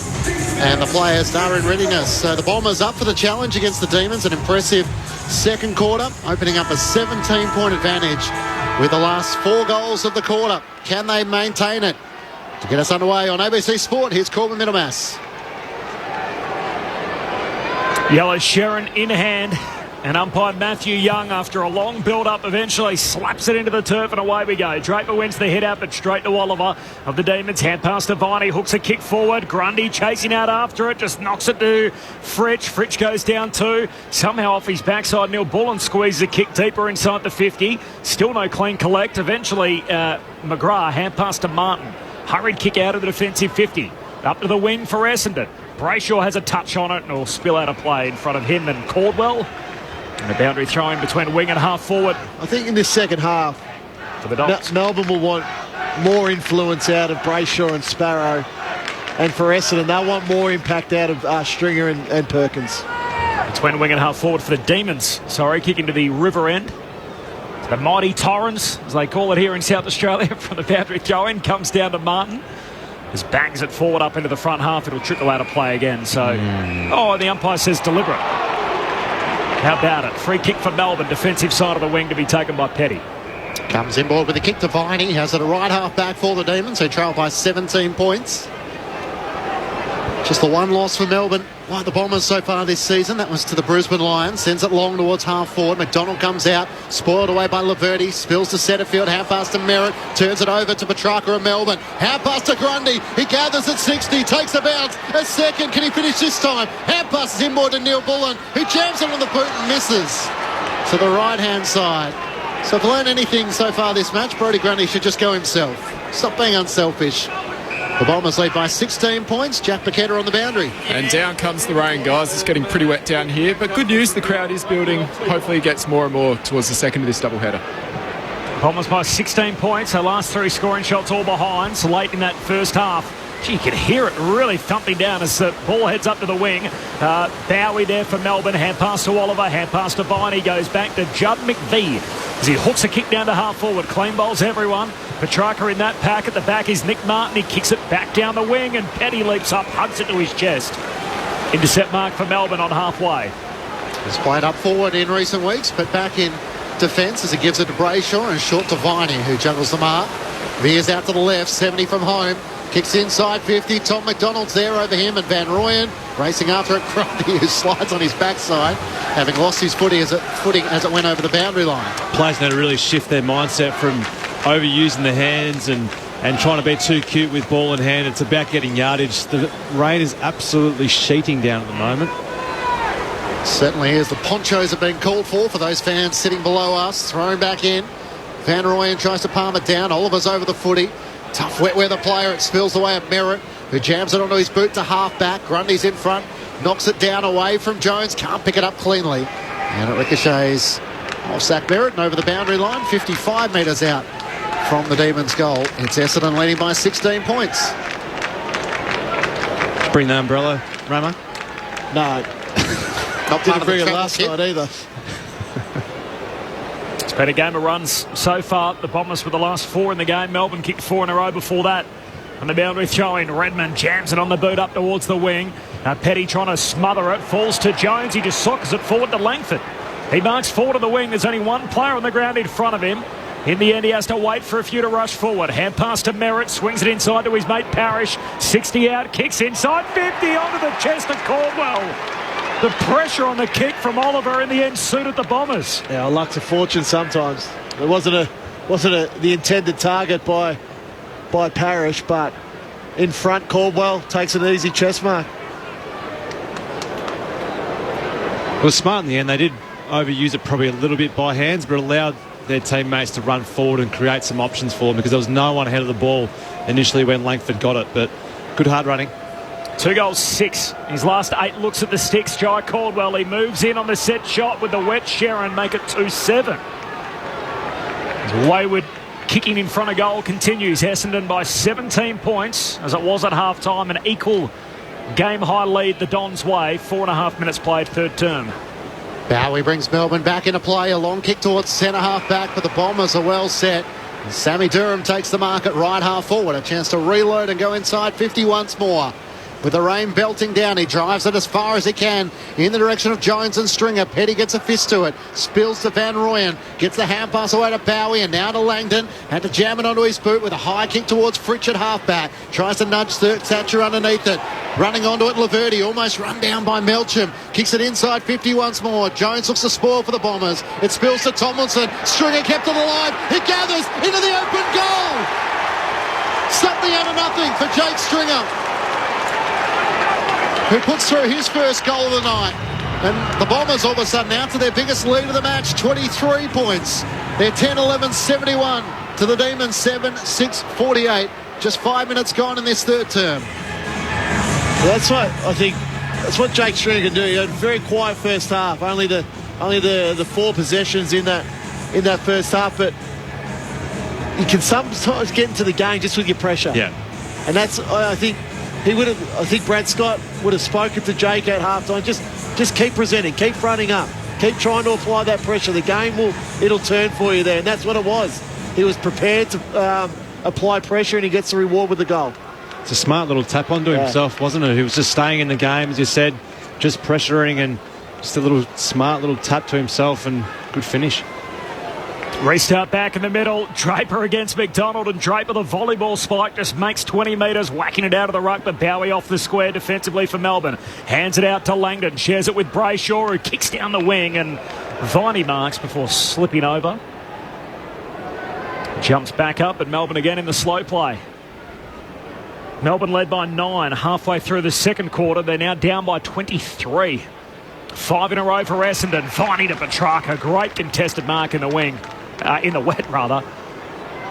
As the kick came from the wing up the centre half forward. Petrarca, long bomb into the forward pocket. Zerk Thatcher just kills it. Punches it 3 rows back. Boundary throw in forward pocket for the Demons. Poor entry that in wet weather. You need to get it to the top of the square. He's kicked it to the deep pocket. It's just easy for the defenders to come across and spoil it out of bounds. You want to try and get it in a central location. Thrown back into play. Draper and Van Rooyen. It spills down the way of Redmond, who hasn't cleared the 50. Jordan into the game. Gets the hand pass to Petrarca through traffic. Picked off by Shield of the Bombers. Gets the hand pass away to Snelling, to Merritt. Almost turned over. Chandler takes it. And he's locked up by Dyson Heppel, 45 metres out from Melbourne's goal.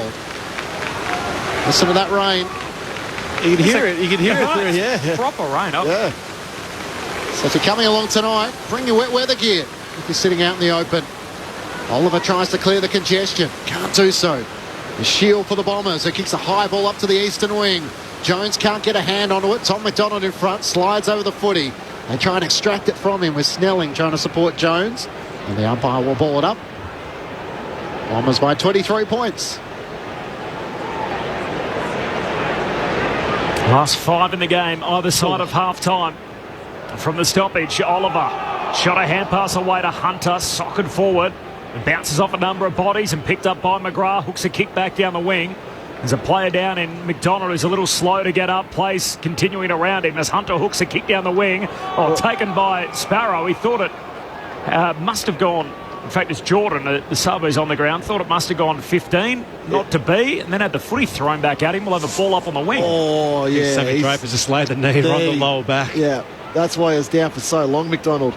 He's up and contesting this ruck contest. Shield shoots a hand pass over his shoulder. Unkind bounce for Petrarca as Durham just chucks it on the boot. Bouncing footy down to half forward. Oh, Langford moves aside Stephen May. That's not easy to do. That's sensational. As he bounces it through from 48 out. Along the greasy Adelaide Oval surface in the wet for a goal.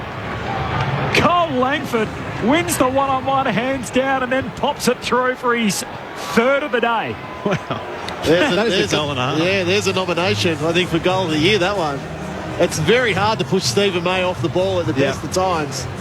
And Langford was able to do that with ease in the end and then use the conditions. Yeah. The ball's always going to slide on, but he's 50 out on the boundary there, and he's kicked the check side and just allowed it then to dribble through. Great play, but again, what I like about the entry from Essendon there is they're going into a one-on-one. Yeah. They're not allowing Melbourne to reset to get their defenders where they want them so they can then come in, cause a two-on-one contest. So all of a sudden the Bombers have got out to a sizable advantage. Oliver on cue tries to get the clearance. Picked up by McGrath, charging in off the back of the square. Can't get a disposal away. Chandler, hand pass to Sparrow. Driving kick inside 50. Fritsch is there, as is Tom McDonald. It's spoiled away by Ridley.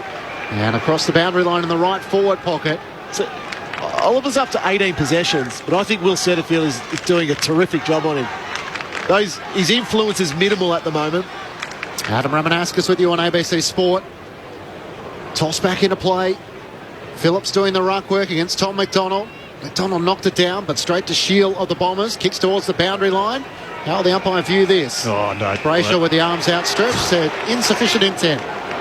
He's fighting his way through Clayton Oliver, but he's under enormous pressure every time he gets the ball. So full credit to Will Setterfield, who's just not giving up on the contest and forcing pressure at him all the time. Brayshaw closes to 60, lays it up top of the goal square. They all fly, punched away down to Oliver and Petrarca. They spoil each other. Shield grabs the footy, tumbles a kick, but straight to Rivers. Shoots a hand pass, a wet footy through the hands of Oliver. Behind him, Jordan taken and a ball up. 40 metres out from the Melbourne goal. So Essendon 11-11-77. Melbourne 7-6-48. Dons by 29, a game high.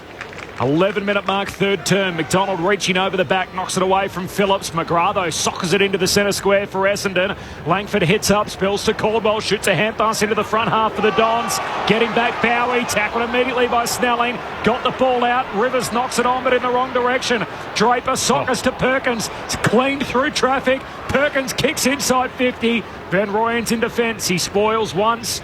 Jones knocks it down twice, and now Viney kicks out a defensive 50. Shield couldn't take the mark. McGrath gathers, hand pass to Setterfield. High ball inside 50. Langdon's underneath it. Flying back with a flight. Perkins got a hand to it. May sliding in. Nowhere to go. Stripped of it by Snelling. Now tackled by Tomlinson in the left forward pocket, and the umpire will pull it up. So the Demons haven't kicked a goal since the 10-minute mark of the second quarter. As it's thrown up and Draper tries to take it out of the ruck. And spills. And a good battle taking place at ground level with James Jordan and Will Setterfield on the very bottom of the pack. Plenty of numbers around this ball up as the umpire tosses it in the air. Melbourne in attack. It spills away to Merritt. Should I say the Bombers in attack. Long kick towards Jones. Awkward bouncing ball for Petty. He's able to volley it through off his chest and through for a minor score. Jack Paqueta on the boundary. Good news, the rain stopped for now, but it might just be a brief respite. Looking at the radar, there's plenty more on its way. Thanks, Jack. And another game of footy on our way tonight. Port Adelaide and the Western Bulldogs next as gather round continues. Langdon marks the kick out, goes on a long run, heads down to half forward. Gee, big leap from Melksham. Up on the shoulders of Heppel, his former teammate. Didn't touch it in the sky, and free kick for the Bombers. Heppel across the back line to Ridley, swings his kick back out to Parrish. So the Bombers fell 9 behind halfway through the second quarter. They lead it by 30 points. 13 gone, third term. They've kicked the last 6 of the game. Parrish down the wing, but Petty with the intercept mark for Melbourne. He goes short, and the kick to James Jordan.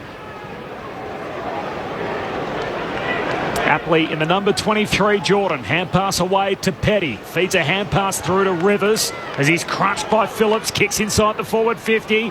McDonald got hands to it. Couldn't complete the mark. Falls down to Langdon. Half forward, he's tackled, lost it. And Parrish just jams it on the boot up into the centre square for Essendon. Jones couldn't take the mark. It spills away at Bowie's. Hand pass missed Jordan. And Perkins tried to throw a boot in there. That was a bit dangerous. In the end, Viney gathers. Hand pass to Sparrow in the middle of the ground. Nice sidestep to give the hand pass to Jordan. Dodging and weaving away from Stringer, who lays a late tackle. The kick is wide of Melksham. And it's an easy intercepting mark for Ridley of the Bombers. Looks up the wing. Durham offers a lead. He marks at right half back, eastern side of the Adelaide Oval. Fires it wider around the boundary line and Langford takes the mark. Hand pass to Redmond around the boundary. Winks up with Nick Martin. He looks up towards half forward and Setterfield's free. He can poke it into the pocket. Snelling takes the mark. He's hard up against the boundary. He can work it over the top to Archie Perkins. This is some poor defending. There's just been short options all around the boundary line. But again, it's about 20 metres out. It's quick ball movement. Yeah. It's move it on.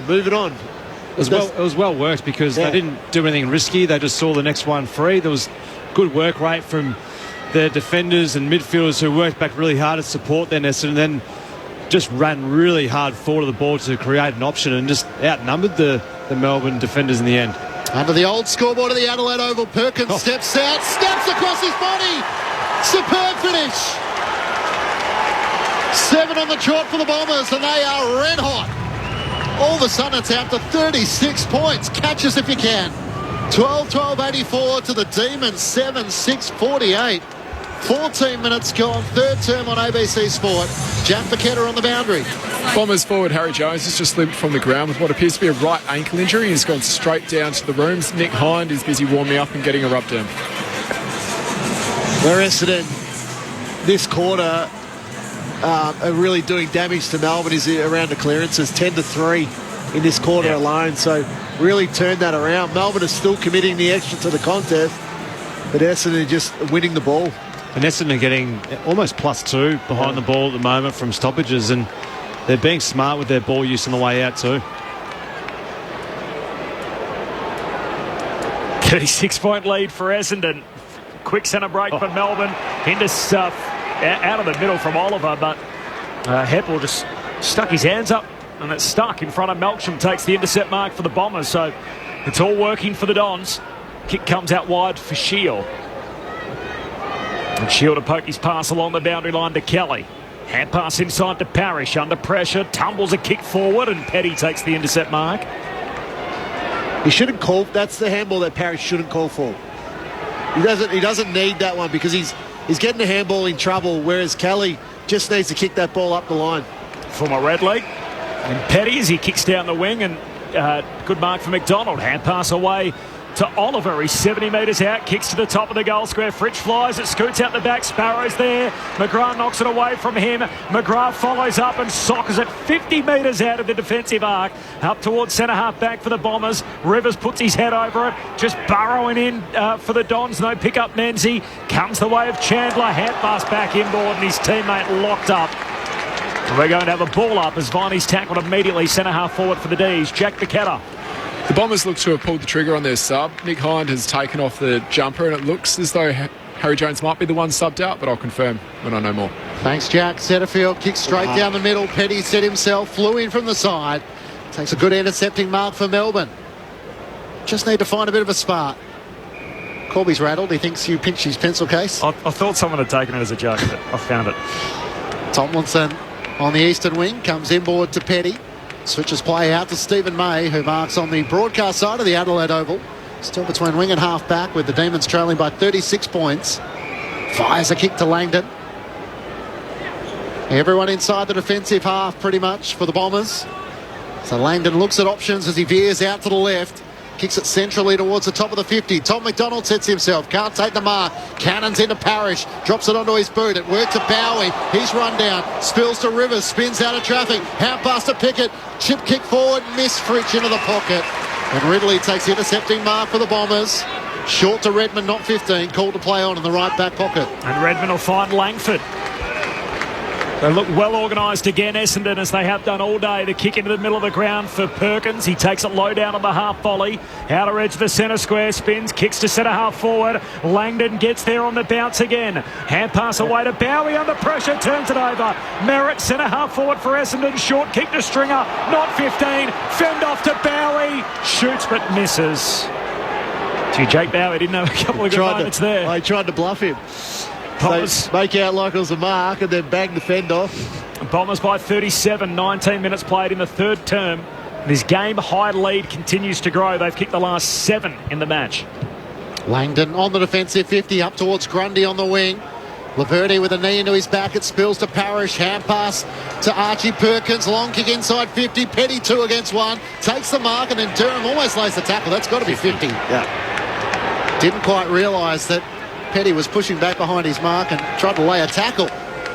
This is a Melbourne player just here in the hands. I think it's Viney. Is it Viney? Yeah, Jack Viney.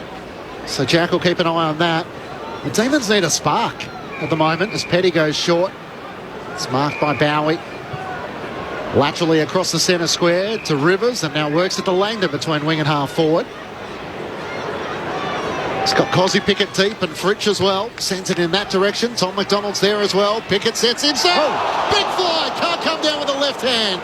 It spills the way of the Bombers, and Parrish with a clearing kick up towards half forward. It's picked up by Langdon and Melbourne. Hand pass away to Viney. He turns it over. And here's a chance for the Bombers.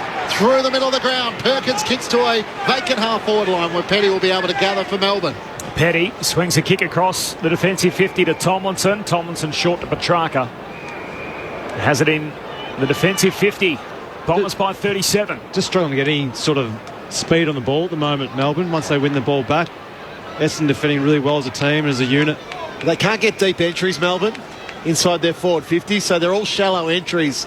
And Essendon are just finding it far too easy to defend. Melbourne in the slow play again. McVie to Hunter. Goes long down the wing. They all climb for it. Punched away by Zerk Thatcher at the back. Favours Shields. Shoots a hand pass forward. Hunter tried to knock it to his teammate but turns it over. McGrath. Hand pass to Merritt. Clever little paddle out to Kelly against the boundary line. Fell over. Knocks it on. It turns out okay in the end. To Merritt. Down to half forward. Perkins spills the mark. Still going. There's a whistle on the play. What's happening? It's coming back. He played on marked from the it bar. right on. Yeah. It's holding the ball and a free kick for Melbourne. Incorrect disposal. So Neil Bullen to take it half back for Melbourne. Bombers by 37 points, Rammer. It's interesting because at the moment Melbourne are going so slow, but conversely then Essendon are coming slingshotting back really quick at them. McVie into the middle of the ground. Kick needed Van Rooyen to try and fly, but the Bombers are well set. Hampel brings it down. Zerk Thatcher. Hand pass through traffic. Jammed onto the boot by Laverde. High kick inside 50. Petty underneath. Dropped the chest mark. Spills away at Parrish. Tackled by Bowie. Back to Petty. Gets the hand pass to Bowie. Little toe poke doesn't clear the congestion. Shield can't come up with it. He now becomes the tackler. As the footy stuck underneath Neil Bullen, it's knocked out to Petrarca. Hand pass to McVie. Chips laterally towards the boundary line at left half back. It stays in. As Grundy tries to slap it back in, and the umpire says throw it in. Yeah, I just think Essendon are working harder at the moment. I think they're getting back really well with numbers and then just bursting out, trying to create some options for their teammates, whereas Melbourne are just winning the ball back and they're just going side to side or going short and slow. A chance to go 4-1 for the winner. The Bombers with a 37-point lead in the wet, ticking towards three-quarter time from the boundary throw-in. Parrish. Hand pass goes back to Durham. Feeds a hand pass all the way back to Merritt, 70 metres out, kicks inside the forward 50. Punched by Rivers into the hot spot. Stringer went without it. Falls down to Neil Bullen. Tumbles a kick in the middle of the ground. Uncon bounce for Fritsch. Bombers reload. Ridley swings it out wide to Kelly. And he marks the former Crow. Get a chance to play against the Pies next week. Anzac Day in round 6. His old man's a CEO at Collingwood, and of course his brother's on the list. Jake Kelly kicks it inside the pocket, falls down to Stringer. He's tackled, drilled and taken to ground by Rivers, and the ump says holding the ball as he dropped it clean. Rivers to take it back pocket for Melbourne. He wants to switch play out, looking for Petrarca at left half back. It skids off the wet turf and he can't keep it alive. A boundary throw in at right half forward for the Bombers out on the eastern side of the Adelaide Oval. Essendon lead by 37 points. They've kicked 3 goals, 3 to Melbourne's 1 behind in this third term. To open up a game-high advantage. Toss back into play. Phillips and Grundy tangle. Grundy works his way to the front, slaps it down, but nothing but Bombers jumpers there. Shield with a hand pass to Durham. Hand pass back to Merritt. Kicks around his body inside 50. Rivers was well set. Dropped the mark. Snelling with speed. Tries to knock it through. Rivers just slaps it back to the top of the defensive 50. Jordan bumped off it by Durham. It comes to Shield from 50. High ball inside 50 towards the goal square. Menzies can't get a run at it. Stringer was waiting front and centre. Offhands, it goes out of play. Jeez, that was a brutal contest by Durham. He's had some big contests in the air today, taking some good grabs, and that was a big hit. Just wanted the ball more, didn't he? Yep. We like Sammy Durham, the chippy from Seymour, 100 kilometres north of Melbourne. Picked up in a mid-season draft a couple of years ago out of Richmond's VFL, and one of the first pick for the Bombers at the moment. As Langdon hand pass away to Rivers, who kicks off the back flank up to the wing. Van Rooyen, hand pass to Pickett. Kicks it inside 50. Race between Laverty and Melcham. Melcham leading the race. Laverty giving chase. They tangle. They both go to ground. Melcham stands up. There's a free kick. It's going Essendon's way, and Laverty's going to get it. I'm not sure about that one. I don't think that was a free kick against Melcham. So junior footy where they kick it out and they let the one-on-one battle unfold, and whoever comes back with the footy to the coach. He maybe dragged him down, but... Laverty kicks the half-back. Good mark from Draper, competing with Oliver. Hand pass to Redmond, goes long down the line for Essendon. He's able to peel off Stringer and take the mark at right half-back for Melbourne. Haven't kicked a goal since the 10-minute mark of the second quarter, the Demons. Comes inboard with a kick asking Petrarca to fly. He can't take the mark. Brings it down to Oliver. Trying to parry away forward. Turns and kicks around his shoulder. Don't know how he knew Fritsch was there. He marks on 50. Chips it to Melcham, who this time takes the mark in the right forward pocket as he caught his breath back. Great kick from Clayton Oliver, wasn't it? There was really nothing ahead other than Essendon defenders, but just saw Fritsch out the corner of his eye, and it's a beautiful kick, and then a nice little chip over to Melcham. The late inclusion in the Melbourne side for Ben Brown. He's going to kick across his body, so he's taken 3 or 4 steps. The shot clock is at 4, so he needs to get a move on. Snapping on his left. Can he curl it back? It's across the face. And a minor score. So Melbourne's second score of the quarter. It's a behind. The Bombers have kicked 3-3. The margin is 36 points. Jack Paqueta on the boundary. Essendon's made their substitute. Nick Hind is into the game. Can confirm Harry Jones is out with what appeared to be a right ankle injury, but he's remaining in the rooms. Thanks, Jack. McGrath goes on a run from the kick out and finds Phillips, who takes a contested mark. Juggled attempt, gives it to Martin, away to Draper by hand to Setterfield. Essendon over halfway, kicks to centre half forward. Hind out to meet it. Hand pass wanted. Snelling didn't get to him. He's going to get it eventually. Snelling picks it up off the deck. Hand pass to Setterfield. Hand pass to centre half forward for the Bombers. Finds its way through to Nick Martin. Chucks it on his preferred left peg to the top of the goal square. Menzies moves his direct opponent aside. Hunter's got it. Oh, Brayshaw stood on the footy. Picked up by Menzies. Tackle. Taken to ground. Top of the goal square, he says, holding the ball. Tried to get his leg free to shoot goal with Jai Menzies. He was caught, and in the end, it's a goal saver. Great effort by Lockie Hunter. Yeah, great tackle, wasn't it? He should have taken it through for a rush behind. But then to get back up on his feet, apply the tackle, saved a certain goal. Bombers by 36 late in the third term. It's almost a comedy of errors, but In the end, no blemish. There's a long kick from McDonald up to the wing. Fritsch can't take the mark. Laverty back onto it for the Bombers. Hand pass to Ridley. Inboard he comes to Parrish. High searching kick towards half forward. Melbourne are well set. Rivers takes the mark as it bounces off his chest. Looks back up the broadcast wing. Spots Ed Langdon free. He plays on around the boundary line. Chips it to Neil Bull and missed him. A chance for the Bombers through Heppel. Can't take it cleanly. And now Oliver over the top of the footy. And the siren sounds to three-quarter time. The Demons held goalless in that third quarter as the Bombers put on 3 goals, 3 at the other end. And at three-quarter time, it's Essendon who lead by 36 points, 12-13-85 to the Demons 7-7-49. For the Bombers, 3 goals to Sam Draper, 2 goals to Langford and to Phillips. Individuals to Snelling, Martin, Jones, Stringer and Perkins. Meanwhile, for the Demons, 2 goals to Pickett, Fritsch, Melcham, and Van Rooyen is the other individual goal scorer. The Bombers leading by 36 points at three-quarter time.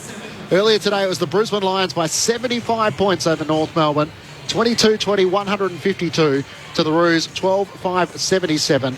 Joe Danaher booted 5 goals as the Brisbane Lions piled on 12 goals to 5 after half-time to record a 75-point victory.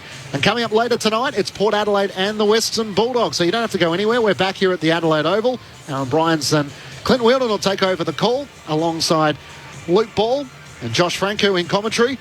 There's still a quarter to go. Can the Demons muster a fight back? It's the Bombers by 36 points on Grandstand AFL on ABC Radio, ABC Sport Digital, and now streaming on the ABC Listen app. ABC Listen. It's hard not to love Bluey. Whatever your age, it's the biggest little show on earth. Yeah! But have you ever wondered what goes into making an episode? Well, there's a new podcast called Behind Bluey that takes you right behind the scenes. Each week you'll hear from the show's creator, Joe Brum, and his creative team, explaining exactly how all the magic is made. The new podcast, Behind Bluey, only on the ABC Listen app. You're listening to the AFL Gather Round. Grandstand AFL. On radio, ABC Sport Digital. and now streaming every match on the ABC Listen app. Jones looks to spoil for the Bombers. It spills to Tomlinson. Stringer kept on the line. He gathers into the open goal. Something out of nothing for Jake Stringer.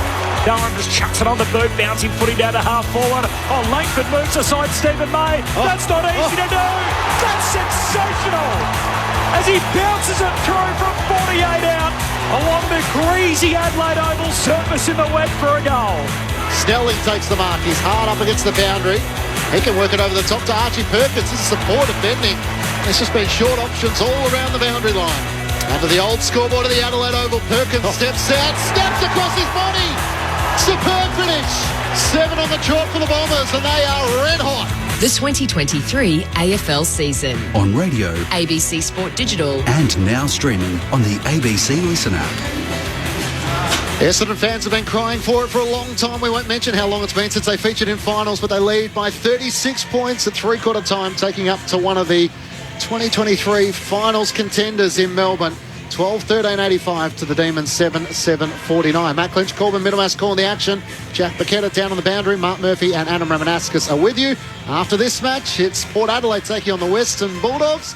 I can turn around to the back row. Clint Wheeldon will take my chair as soon as this one's done. It's a bit different for a preview, isn't it, Clinchy?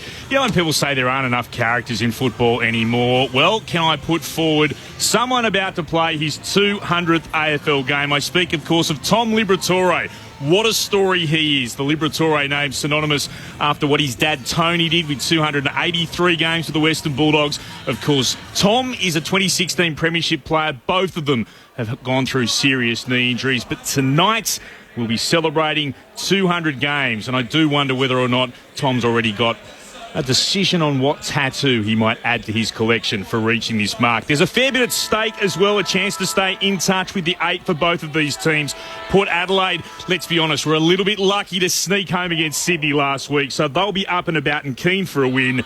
No Bailey Smith, though. That is one big change for them. And, of course, Port have made a number of changes as well. No Tom Jonas, too. So lots to look forward to in this game as both teams try to continue to build some sort of momentum in season 2023. Looking forward to bringing it to you alongside Aaron Bryans, Clinchy. We look forward to joining you. We'll hand over the baton and you can take over into the night alongside Josh Franku and Luke Ball with you on Grandstand AFL on the SMS 0437 774 774. M from Melbourne. Hi team, big kudos to the AFL for a very enjoyable round. Not only do we get to see and hear every game back to back, but all the teams are in one state. Thoroughly enjoy that. Brett in Canberra. Corby, my son met Murph at a Carlton Kids Day a few years ago now, and Murph was an absolute legend. Very generous man.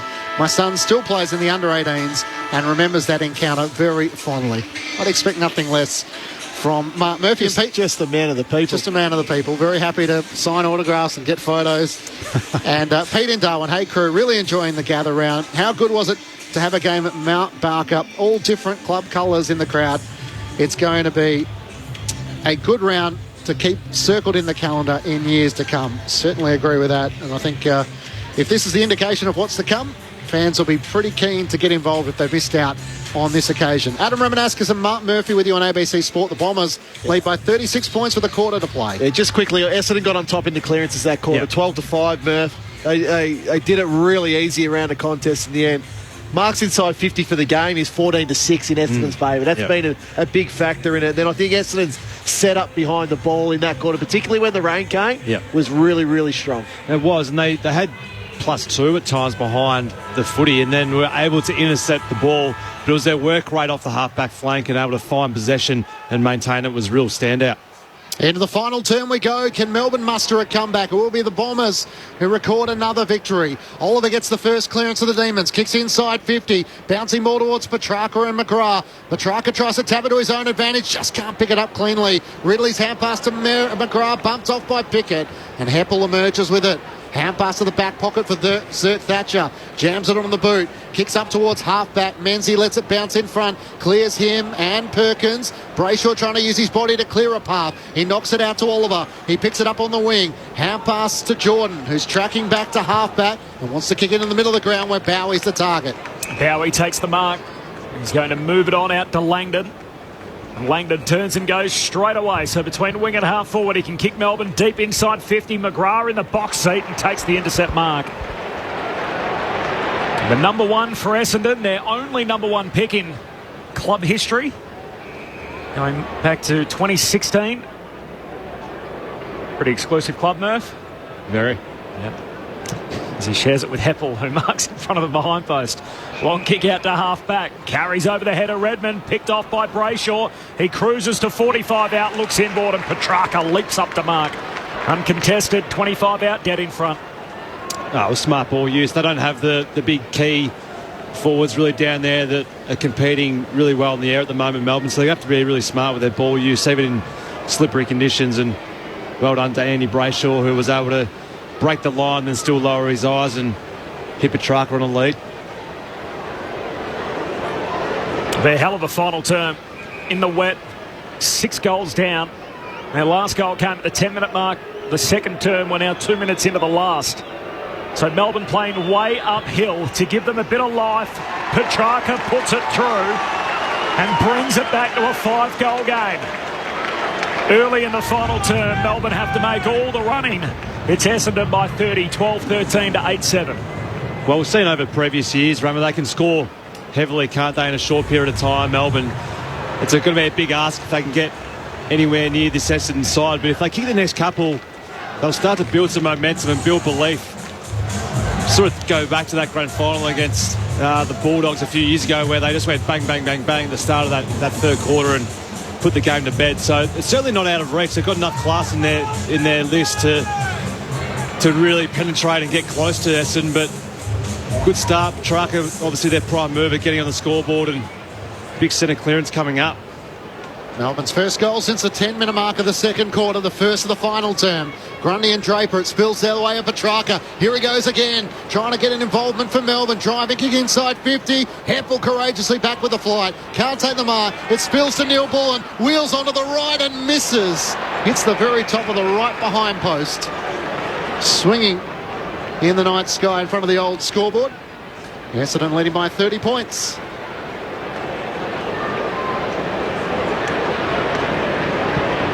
Laverty takes the kick for the Bombers, drives it up towards Draper and Grundy. Grundy brings it down to the front.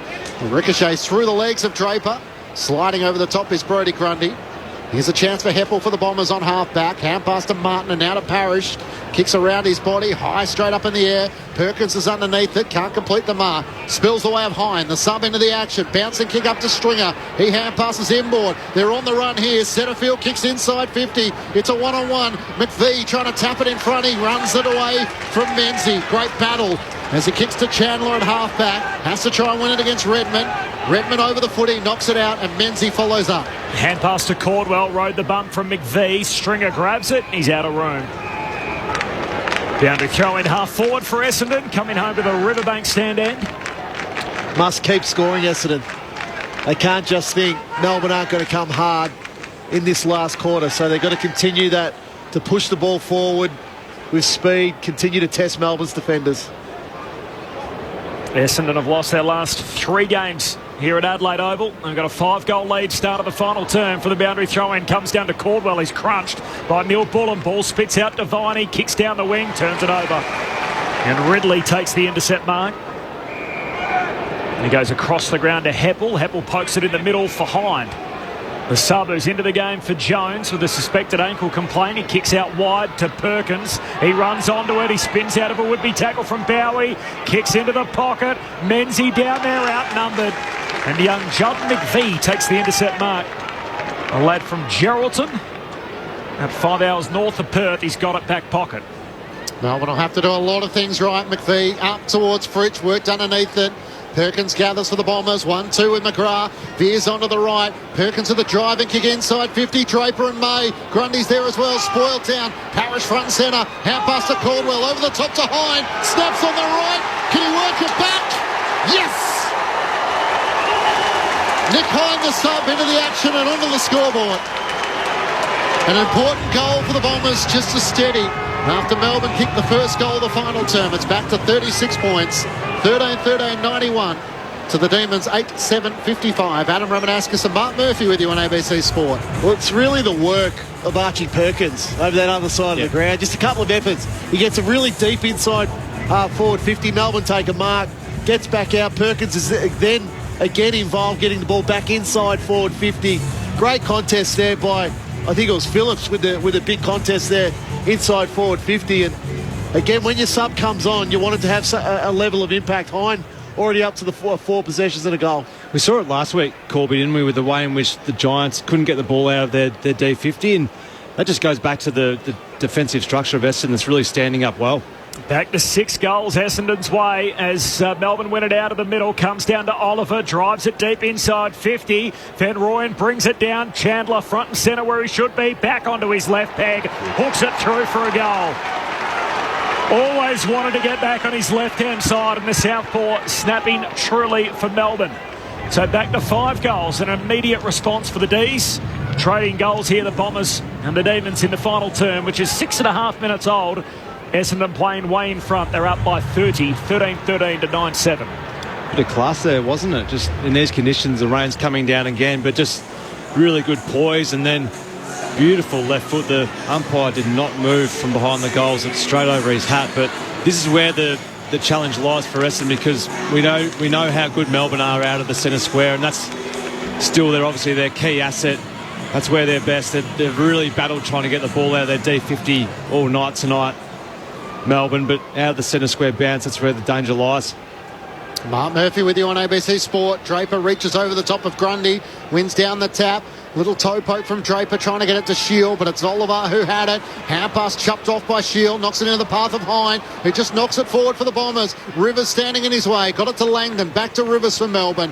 Hand pass out to Sparrow, right half back, dribbling Wormburner up the wing. Nick Martin over around the footy. A chance for Heppel, who thought he was taken high. Langdon hand passes out of the congestion for Melbourne. Picked off though by Setterfield. Hand pass to Draper. Kicks a spiralling ball inside 50 towards the boundary. Mays after it. He gathers just inside. Phillips corrals him, then a great smother. The 31-year-old got down low and locks the ball inside his forward 50. It was great pressure, not just from Phillips there to smother the ball, but just from forcing Melbourne back and just keep on hassling them. Just hard to get an easy possession out there at the moment. No lever for support for May this afternoon. Hibbert and Salem, part of their premiership defence, also missing, and Max Gawn obviously out, the captain, for a number of weeks as the boundary throw-in. Oliver's hand pass ends up out of play. And just on Essendon too, two of the top three in last year's best and fairest missing, so no Peter Wright, no Matt Guelphy coming off a career best year, and they've had 5 picks in the top 13 over the last 3 years.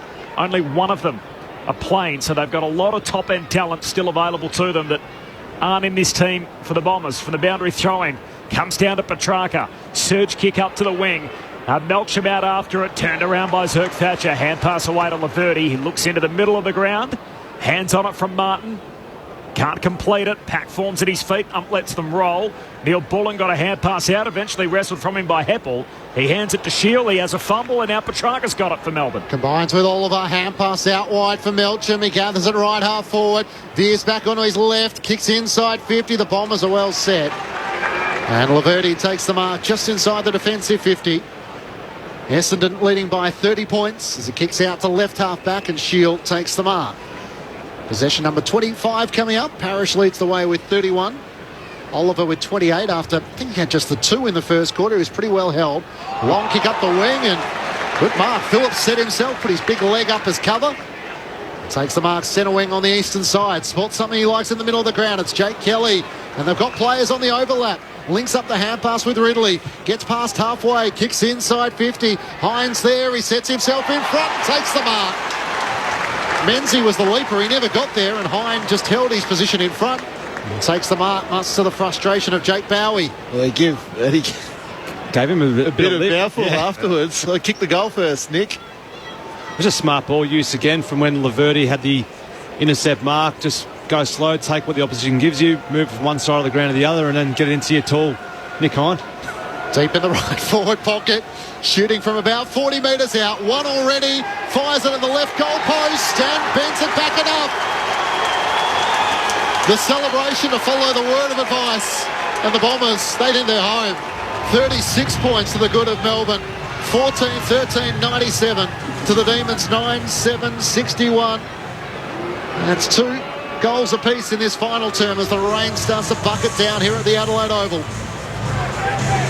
Well, just like all year from what we've seen from Essendon, they've had great balance in the way in which they've used the footy. They're not just getting the ball in long and direct all the time. They're taking the smart ball use and seeing whatever the opposition gives you and just hitting it and playing it at slow and using the uncontested mark method. And then there's times where they've run and gun and used the handball. So you've had a good read on the Bombers. I have. I've seen them every week. So you were big on them after the first fortnight and said, no, this makes a lot of sense, and now they're about to be 4-1. 36 points. Essendon's lead 12 minutes into this final term. Back in the middle of the ground, Sparrow's ripped off it. Ball comes out the way of Merritt. Hurried kick out to the wing, and Jake Bowie's at the drop, takes the intercept mark. Had a mixed night as Bowie goes short to Oliver, spills a mark. Spills to McVee. He hands it back to Bowie, back to Oliver. High kick down the wing, eastern side. Big pack forms, and Zerk Thatcher just punches over the back. Down to Phillips. He's tackled by Fritsch. Got a kick away. Trickles to Kelly. In the end, Pickett forced the ball free. Soccering off the deck is Zerk Thatcher, but straight to Fritsch. That's a hell of a pickup. Just kicked it to his own advantage. Flicked it up almost like a Gaelic footy manoeuvre, and the shot missed out to the left and behind. Essendon by 35. I think going back to the Essendon ball use, but it's their defence which is held up against one of the premier ball movements of the competition. Collingwood's probably the best, and Melbourne probably second best, really. Do we call that a solo? Is that what they call it? I think they do, yeah. McGrath's long kick out of defence is marked by Phillips, who takes it at right half back. Look at the EP of Live Sport. Tim Verrill and Ben Cameron have made their way back from Mount Parker, so everyone's coming into the Adelaide Oval for the night fixture. Kicks up towards Durham. It's spoiled away from him by Tom McDonald. Hunter keeps it alive around the boundary line. Hand pass to Viney. Little toe poke from Phillips. It clears the congestion. Caldwell to Durham to Hine. High passing in tight confinement to Shield. He goes to Barrel. Clearing kick towards the 50. Stringer let May up to the footy. Little toe poke didn't work. Setterfield knocks it to Stringer. Fires the hand pass to Martin. Just him in the goals. He suckers off the ground and volleys it through. Nick Martin with his second. And the Essendon fans are absolutely loving it now. They are singing in the rain. The Bombers 14-13, Bombers 15-13, 103 to Melbourne 9-8-62. The margin is 41 points. Just look at a lot of these contests now in this last quarter, Murph. And Essendon are outnumbering Melbourne, and it's just giving options. So they're able to use their hands around the contest, even though it's a little bit slippery. It's because they've got the extra numbers at the contest where they can share it around, get it deep inside their forward 50, work it to their... Really unselfish by Jake Stringer. In the past, he probably would have tried to kick a left foot snapshot, but good play by the Bombers. And there's a few opportunities mounting up because Melbourne are having that +1 defence, are they? So there's more 1v1 contests ahead of the ball for Essendon. Grundy and Phillips go at it in the middle. Grundy was taken high. Free kick. Had his work cut out for him. Draper and Phillips both kicked five between them in the first half on Grundy. Kicks to a pack. Van Rooyen flies from the back, skidding through his Melksham, forces the ball out. Picked up by Chandler. He's tackled, taken to ground. I mentioned the top picks missing for Essendon. So Reid and Cox both injured. Hobbs coming back through the VFL. Elijah Sardis, they got 5 overall last year. We haven't seen him as yet. Picked up an injury in the pre-season. And the only top pick that's out there is Perkins amongst them. So a lot of high-end talent still available to Essendon to come back into this team. And from the restart, falls to Laverty. Hurried kick out to centre-half back. Perkins heading up. He's tackled without it, and he'll get the free kick right on cue. Archie Perkins at centre-half back for the Bombers. Essendon by 41. 15 played final term. Sends it out to Zirk Thatcher, who takes the mark at left half back. Sets it up beautifully for Anzac Day next week. Port Adelaide and the Brisbane Lions to come for the Bombers. They work it inside the defensive 50. Laverty out to Redmond, who marks it right half back in front of Fritsch. He looks to chip it into the space for Setterfield, who takes the mark in front of Hunter. Centre wing on the western side of the Adelaide Oval. Looks for options across half forward. The target is Durham. He flies, probably pinched it off his teammate Hind, who thought he had a good purchase of it, and Bowie sees it out of play. Essendon by 41 points. And while the Demons next week, they take on the Tigers, which all of a sudden becomes a big match. North Melbourne and Gold Coast in the next couple of weeks. The Bombers hadn't won here since they last played a neutral team on this ground, which is during the COVID year, of course, in 2020, where they beat the Hawks. Came from a long way down on that occasion. And played in front all afternoon here from the boundary throw-in. We'll have another ball up.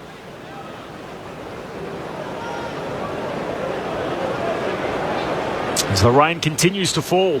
Grundy palms it down. Petrarca's kick smothered. Spills to Phillips. Sockers it off the deck to the hot spot. They all compete. Slips out the back to Bowie. Has a fumble. Trying to get it through to McVee. Now lays a Shepherd. McVee backpedaling. Walks it through for a rush behind. Essendon by 7 goals. 16 played final term. 15-14 to 9-8. Stephen May brings the Demons back into play from the Riverbank stand end. Straight down the middle.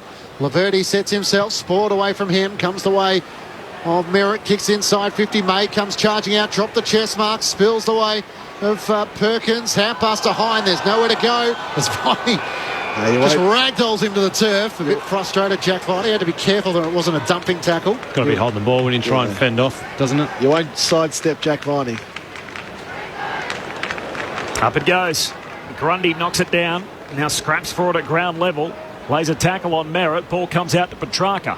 Shoots a kick into the middle of the ground. Van Rooyen competes. They all miss it. Slides through to Zirk Thatcher. Fend off on Fritsch. Hand pass knocked down. Van Rooyen keeps his feet. Wins it, the teenager. Hand pass away to Fritsch. Threads it through to Neil Bullen. He's out and running. Can kick from 55. Unguarded. Goal square. It'll bounce through. And a goal for Alex Neil Bullen. One of Melbourne's premiership stars from 2021 with a goal back in his home state. And Essendon's lead cut to 36 points, which feels safe at the 18-minute mark of the final term. The Bombers 15-14-104 and Melbourne moved to 10-8-68. Neil Bullen with his first of the day. It's one of the only times this game where Melbourne have been able to get through Essendon's defence. Clinchy said it earlier, where I think Ridley took a mark and he said, again, their defensive setup. And that's what it's been all night. It's been their defensive setup. So, yeah, Melbourne, they'll be disappointed with it. Look, still a long way to go in this game. You never say never, but... Have you been impressed with Essendon? The way you've I have. Yeah. Yep. Have they changed your mind a little bit on what you thought? A little bit. Yep. Yeah, a little bit. He's harder to swing the needle, Rammer, than some others. I reckon they'll be up and about, the Bombers fans tonight. Draper in the middle of the ground, using his feet with a little toe poke out to the wing. Sliding in, can't gather the footy. Petrarca picks it up, gets the hand pass away to Langdon. Tries to chip a kick forward to Oliver, who marks back with the flight. He's 55 metres out from home at the Cathedral end. Pokes it into the pocket and Jordan takes the mark. As the rain just gets a little bit heavier ahead of Port Adelaide and the Western Bulldogs tonight. I just want to see it more consistently from Essendon. Now, okay, the first month's been pretty good. Now, can they now do it for the next month against the better teams? James Jordan, where the boundary line meets the 50-metre arc, fires on goal. It's not a bad effort. It's better than that. In the driving rain, he delivers from the right forward pocket. An impressive finish. And the Demons make it back-to-back goals. Just close the margin a little bit. Bombers fans maybe move forward in their chairs. 15-14, 104. The Bombers to Melbourne, 12-8-80. As we tick past 19 minutes gone in the final term. It's probably the hardest pocket to keep the goal from at this ground. That one you very rarely see blokes, probably other than Eddie Betts, kick them from there. But I think when you go back to talking about Essendon, Ramo, like under a new coach, to be able to do what they've done so far this season, they've been pretty impressive. And I know there's still a little bit of time to go in this game, but they've kept Melbourne, who are notoriously a great scoring team, to just 74 points at the moment. So they've certainly outplayed them for the majority of the game, especially after half-time. Back in the middle, still no clean breakaway. Eventually Petrarca kicks out of a tackle to centre half forward. Redmond knocks it down to Heppel. Hand pass out to Ridley. The rain a little heavier. High up and under out to the wing. Ball bounces, spins back inboard. They all miss it again a second time as Durham grabs it. He spun around 360 in the Petrarca tackle, taken to ground. And a ball up on the wing. And by Nathan Williamson, chucks the footy in the air. Draper tries to take it out of the ruck. Pack forms behind him. The umpire says high tackle, as Oliver just got Durham a little high. Interestingly, the Bombers were 4-1 to start the season back in 2020. They won 2 more games thereafter. Didn't play finals that year, with 6.5 wins, obviously, in the shortened season back in 2020. So best start since then. There's a free kick here as the Bombers send it forward, but Grundy's taken high. So free kicks everywhere as Grundy goes short with the pass to Hunter. Marks in front of the interchange for Melbourne. Looks to play on, trying to find a way past Durham on the mark. He has to retreat back by foot. Spots up Tomlinson, who marks at left half back. For someone who's watched the Bombers closely, Corby, where would this sit in their wins over the last couple of years? Would it be right up there? Bowie takes the mark, kicks around the boundary line, just cleared the hand of Setterfield, but it was enough to put Jack Viney off it and can't claim the mark as it goes out of play. Certainly the last 2 years, it's a pretty low bar, but it's not... I think they went to Brisbane and beat a depleted Lions team. Then they had a heap out with COVID last year. But, yeah, it's a really nice win with both teams missing a couple of their leading players. Throw in cleared, Draper and Grundy. That was almost a dangerous kick from Durham, as coming the other direction was Hunter. And I think the umpire has played a late whistle, so it's going to be an Essendon free kick the way of Parrish, who could have been some real damage done there. I probably feel like they owed Melbourne one too. Remember the anniversary game last year was the Melbourne game on the Friday night, and didn't quite go the way the Bombers had hoped. Melbourne ruined their party that night with obviously the big celebration for the Bombers. The kick heads down the wing and it's knocked out of play, and we'll have a boundary throw in. Oh, there's a free kick spotted here. It's going to go to Redmond. He was tackled after walking over the line by Sparrow, so we'll have a boundary... Oh, sorry, we won't have a boundary throw. We'll have a free kick on the boundary line from Redmond. He kicks to the hot spot. Punched away by McDonald. Close to the line. Oliver. Hand pass away to Langdon. Jams a kick along the boundary line, and it skids out. Essendon by 30 points. Parrish up to 31 again, so he's a free agent, obviously, at the end of the year, but it just feels like par for the course. He collects so much of the footy. 29 for Merritt. Damaging for both of them, so 9 inside 50s for Merritt, 7 for Parrish. Parrish also with 5 clearances, 17 of them contested, and 10 ground ball gets. 22 minutes gone, final term. Grundy wins down the tap to Oliver. Tries to link up with Petrarca. Parrish got a hand in there. Sparrow tries to charge his way through. But it's Merritt who gets it to Setterfield. Just gets the kick away despite a lunging Cozzy Pickett. Spoiled away by Tomlinson. Hard against the boundary. Menzies kicks around his body. Inside 50 to Hine. He was over the line when Boot made contact with ball. And a boundary throwing it right half forward for the Bombers. The rain continues to fall. Essendon leading by 30 points. It's a good start, that one, Corby, with Parrish and Merritt, both 7 and 9 inside 50s apiece. You want your good ball users delivering the ball inside 50, whereas I think in previous year or two they've been getting a lot of those balls defensively. Shallow throw in. Grundy tries to shark it towards the boundary line. Can't quite link up with Oliver. And Parrish is there with him there. And probably not being as attacking as what they have been this year. Like they've certainly straightened themselves up and getting the ball going through the corridor more and being more dangerous rather than using the ball wide. You can hear it hammering down again on the roof. The Bradman stand where we're situated, side on from the boundary throw in. Grundy to Petrarca to Oliver, gives it to Brayshaw. Hurried kick forward straight to Merritt. He's going to go short and wide out to Redmond.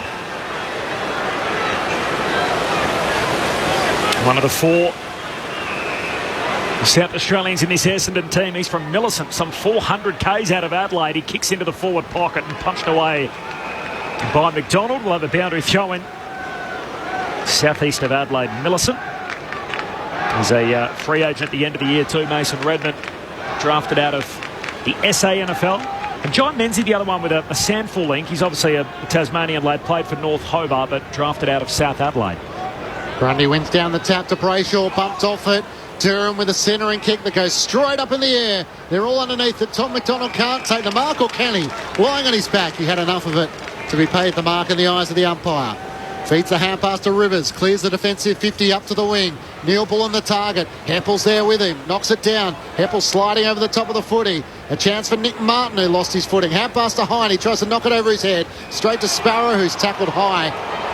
Zach Merritt will take the free kick between wing and half back for the Bombers, for the Demons. Sparrow gets to his feet, looks to try and drive them towards 50. Fritsch the target, spoiled from behind by Petty in the end, his teammate. As Oliver's hand pass out to the wing, Sparrow will follow it up and have another go at it. Gets onto his right-hand side, kicks inside 50, looking for Petty, back with the flight. He tried to claim the mark, umpire didn't agree, and a bone-rattling tackle by Redmond. It spills to Cozzy Pickett. Goes the check side up against the boundary and misses to the right-hand side. Through for a minor score. Bombers lead by 29 points. McGrath on the kick out. He comes wide, trying to find Perkins. Kicks it a little over his head. It'll slip out of play. Tees had a good record here recently. 10-5 overall at Adelaide Oval. They'd won their last 4 here by an average of 5 goals. And that included that qualifying final win, which was that crazy year in 2021 with the finals moved abroad after much of the season played in Victoria still in COVID times. And obviously from here they went straight to Perth to win a prelim, and that drought-breaking flag not to be tonight. The Bombers by 29. And from the restart we'll have another ball up centre half forward for Melbourne. Jack Paqueta on the boundary. Still here, still wet, still raining quite a lot, but I am impressed by how many people have made their way into the ground ready for the doubleheader tonight. If you look at the hill, they're all still packed in over there. Absolutely, with the power to come, local involvement, and then another doubleheader on this ground tomorrow. The curators may be a little nervous with the rain falling down to us to how much will get chopped up after 8 quarters today and another 8 tomorrow. They work it up to the wing, Essendon, but it's picked off. Bowie hands it out to Hunter. Short kick down to half forward for Neil Bullen. Oh, he kicks it into oncoming traffic. Merritt does well to lay the smother, then get a hand pass out to Draper. Fumbles, puts himself under the pump. Neil Bullen hands it out of congestion to Pickett. Gives it to Petrarca. Kicks across the half-forward line, and Rivers, aptly named in these conditions, he takes the mark sliding through at centre half forward.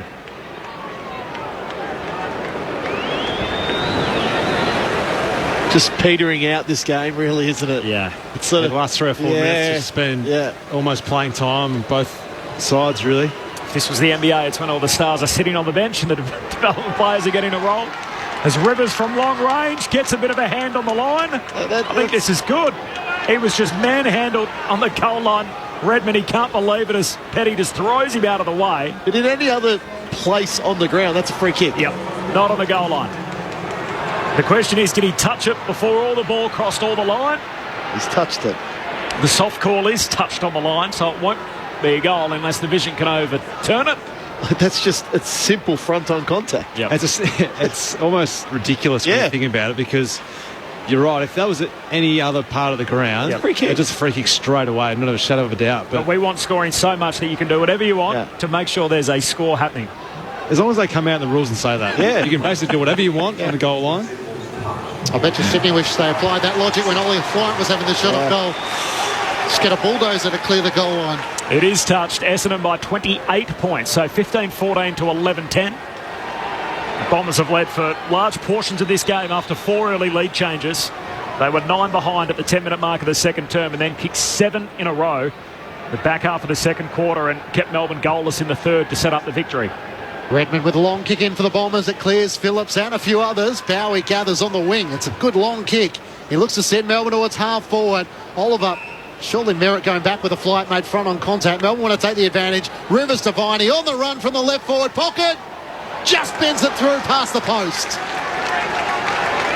Jack Viney in trying conditions puts one through for the Demons.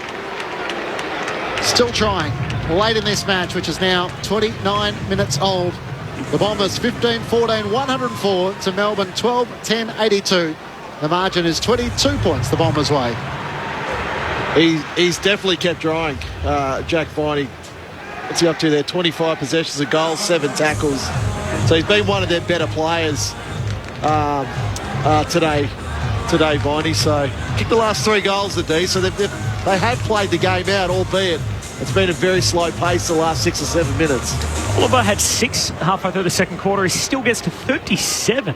22 contested, 16 ground ball gets, 8 clearances, 7 inside 50s, but 23 of those 37 handballs. They're big numbers, aren't they? They're still churning them out, but a lot of those disposals have been under enormous heat, and not a lot has really come from them. But still, he's still tried and cracked in for. Maybe it's not a goal. Hold the phone. We're going to the video. There you go, Murph. We got a spike on the Snicko again. Now, Mark Murphy put it on the Snicko a week and a half ago that we never ever see the spike on Snicko. I think we've had at least 3 since. I thought it was a myth. Yeah. I honestly thought it was a myth. And then the last 3 weeks we've had 3 Snickos. Well, I think they listened to you, Murph. They thought, gee, we might just chuck a few in just to sort of ward off anyone that is starting to doubt us. So behind, Essendon by 27 points with the footy, 31 gone, final term. A long raking kick from Ridley up to the wing. Langford hands it through to Stringer. Tumbles a hand pass into the front half, skidding through Oliver. No clean touch, but he's taken high by Menzies. Not happy about it either. Clayton Oliver as he gets up and will take a free kick. Had 38 last time they met. He's had 38 tonight. Kicks down to half forward. Phillips just punches it towards the boundary line and a throw in between winger and half forward for the D's. Where the footy always takes a little bit more out of you. We've had a lot of rain in the second half. Both teams have an extended break with the Anzac Day weekend. No more Thursday night footy, so back to Friday night for round 6 starting, and these 2 teams will play Monday night and Tuesday. Given Anzac Day the 25th next Tuesday, or Tuesday week. A boundary throw in Bowie. Away to Oliver, hand pass to Viney, hurried kick forward, spilling the wet footy is Neil Bullen, and in the end looks for the safety of the boundary line. Says, I'll have it. We'll spin it in, 60 out for the Melbourne goal. The Bombers by 27 points. If you're sitting there in your poncho in the rain, Murph, are you staying for the second game? Absolutely not. Going back towards the bar? Maybe finding somewhere a bit drier? Got to hand it to the fans sticking this out and sitting in those seats with the poncho on. Great commitment from the South Australian fans as Phillips got it to Shield. Back to Phillips, who just sharks it forward. Bowie for the Demons, reloads and sends him inside 50. Langford's gone in defence. He can't take the mark. It spills the way of Redmond. Kicks out to the eastern wing. The foot race is on. Rivers leads the chase as he races after it. It'll stay in the field of play. Snelling after him. Rivers sidestepped in, but his hand pass trying to link it around the boundary line. Trickled out of play for a boundary throw-in. And the hill on the under the scoreboard side, that's full chock-a-block, isn't it? I could see Rammer there. That would be his sort of standing and watching, drink in hand. It might be me after this game. In the rain. Why not? I'm a man of the people. I'm happy to hold you to it. Thrown back in. It spills the way of Clayton Oliver for Melbourne. Hand pass to Neil Bullen. Is it time for one more for Melbourne? Hand pass along the turf to Petty. He can't gather. Oliver's hand pass towards Sparrow. He's ragdoll tackled by Stringer. Footy stuck underneath those two. And the umpire will ball it up 55 metres out from the Demons' goal. Bombers by 27 points. 33 minutes gone in the final term. Up it goes. Grundy wins it down. Here's Vine. He spun around in the tackle from Caldwell. Says play on. You can throw a blanket over 15 here around the footy. In the end, Sparrow just jams it on the boot. High up and under inside 50 as the rain continues to tumble down. Langford just punches it back in the other direction. Hind at centre half back. Kicks out wide to the big Don Draper. He steps around Brayshaw. Hand pass away to Merritt. Just kicks in hope out towards that eastern wing. There's nothing there, and Stephen May will be able to get back first. He's chasing there that beats him over the line, and then the boundary umpire says throw in. He was the only one chasing it. It's a genuine kick for touch. Is it the 40-20 rule, the 20 NRL? The umpire just gave it benefit of the doubt. Wasn't Essendon teammate within 40 metres, I would have thought. 27 points, the Bombers lead, 34 gone final term. He then turned to the boundary umpire with arms outstretched. Is that insufficient intent? No, mate. Centrefield, hand pass to Shield. In the pouring rain, looking for Parrish at left half forward. Kicks around his body towards Draper. Little hold of the jumper on Tomlinson. And Adam Tomlinson will get the free kick in the right back pocket. In the end, it's taken by Ed Langdon. He'll be pretty happy that that advantage wasn't taken because it would have been chopped off by Hine. And the footy has to be returned to Tomlinson. In the right back pocket, sends Melbourne up to the wing. Grundy and Phillips. Petty flies. It clears the pack. Merritt races onto it on the back. Gets the hand pass away to Ridley. He looks out towards half forward and the kick is out of bounds on the full. And Stephen May will end up with the footy. So May just kicks it down that eastern wing and a late intercept mark for Ridley. Things are looking up for Brad Scott's Essendon. A 4-1 start to the young season. Their signature win thus far, a 27-point victory over the D's. The Bombers 15-14 to Melbourne 11-11. To win the premiership flag, the Cowboys who play this grand old game are always striving for glory and fame. See the Bombers fly up, up. We are the teams they don't fear. They all try their best, but they can't get near as the Bombers fly up. It was a game of runs to start the game. Essendon kicked the first two, Melbourne the next three. The Bombers 3 after that, then Melbourne 4 in a row, and the D's led by 9 points halfway through the second term before Essendon came again to kill the game off. They kicked 7 in a row. They kept Melbourne goalless in the third quarter, and at three-quarter time they led by 36 points. It was too much for the Demons. A huge win for the Bombers. They get home by 27 points to move to 4-1. See the Bombers fly up, up to win the premiership flag. Our boys who play this grand old game are always striving for glory and fame. See the Bombers fly up, up. We are the teams they don't fear. They all try their best, but they can't get near as the Bombers fly on. As we pass the halfway mark of gather round, arguably the biggest upset so far. 4 early lead changes, but in the end, Essendon moved to 4-1 and Melbourne dropped back to 3-2 at the end of Game 5. Game 6 of the weekend, the second leg of the Adelaide Oval doubleheader is still to come between Port Adelaide and the Western Bulldogs. The goal kickers clinchy. I've got 3 for Draper, 3 for Langford, 2 each for Nick Hine, the sub, Phillips and Martin. So 5 goals between the 2 ruckmen, all of them coming in the first half. 1 for Perkins, Jones, who was subbed out with an ankle complaint, and Stringer had 1. While for Melbourne, 2 each for Melksham, Fritsch and Pickett, and then singles for Van Rooyen, Petrarca, Jordan, Neil Bullen and Chandler. It feels like a statement win for the Bombers. It sets up a mouth-watering set of fixtures next week with the Demons to take on the Tigers on Anzac Eve and Collingwood and Essendon. Get your seats. I'm sure they'll be flocking to the MCG with the Bombers flying to start 2023. To cut it all apart, Adam Ramanauskas and Martin Murphy after Essendon's 27-point win. I think what was most impressive tonight with Essendon was their continued pressure on Melbourne.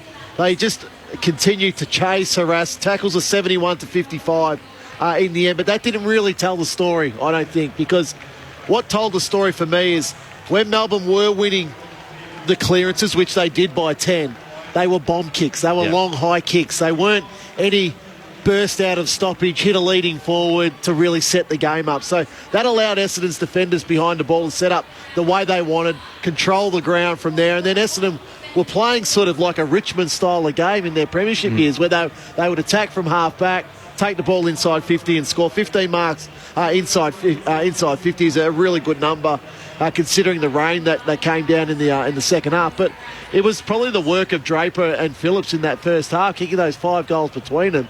That's probably the difference in the game, really, in the end, Murph. It was, and I think you package that all up with the ruckman having that dominance and hitting the scoreboard. But I just thought their work rate around the ground was far superior than Melbourne, and that was one area of the game that I thought going into today, that's where Melbourne would probably have the strength. Looking through their midfield with Oliver, Petrarca, Viney, Brayshaw, Langdon, Hunter, I just felt that they had more numbers who were more experienced but harder workers, and to Essendon's credit, they just outworked them. And around the ball, we know Oliver had a heap of football in the end, but I thought he was hassled all day and really pressured hard, and it was quite similar to a lot of the other midfielders in there as well, that Essendon just pressured them and forced mistakes, and then were more bold through going through the corridor, but then working hard to numbers. Sort of go back to the Lee Matthews analogy of when you're watching the TV screen, you see more numbers in the screen, that you know you're in business. And I kept on looking at contests around the ground and just saw more Essendon players prepared to work harder to the next contest. So you've got to give them credit, because they've been really consistent this year. I think we made mention of it, that their only poor game was really a poor quarter against St Kilda. I think outside of that first quarter, they've been consistently good at defending, and also their mode of ball use going forward. They've had great balance in going quick, but then also being really measured and methodical. So it was an all-round really strong performance today from Essendon. You flip that over then to the other side, to Melbourne, and how they played today. They probably played in a little patch, sort of end of first quarter, then into the second quarter, where they had a run of 4 goals. That was their moment in the game. They got out to a 9-point lead, but they couldn't capitalise from that. Yeah. And that was good maturity from Essendon to really peg that back, because it looked like Melbourne were going to take the game away from Essendon at one stage there. They were dominating clearance. They were taking territory. They were scoring when they went inside forward 50. So, but I just didn't feel like they got out of second, third gear today, the D's. Let's join Jack McKenna in the Essendon rooms. Thank you, guys. Very happy Essendon rooms, as you can imagine. An interesting Essendon rooms is actually the away cricket team's chess change rooms. So there's the honour boards, you see all the centuries and all the bowlers, but at the moment it's full of Essendon supporters. Very, very happy with a convincing win.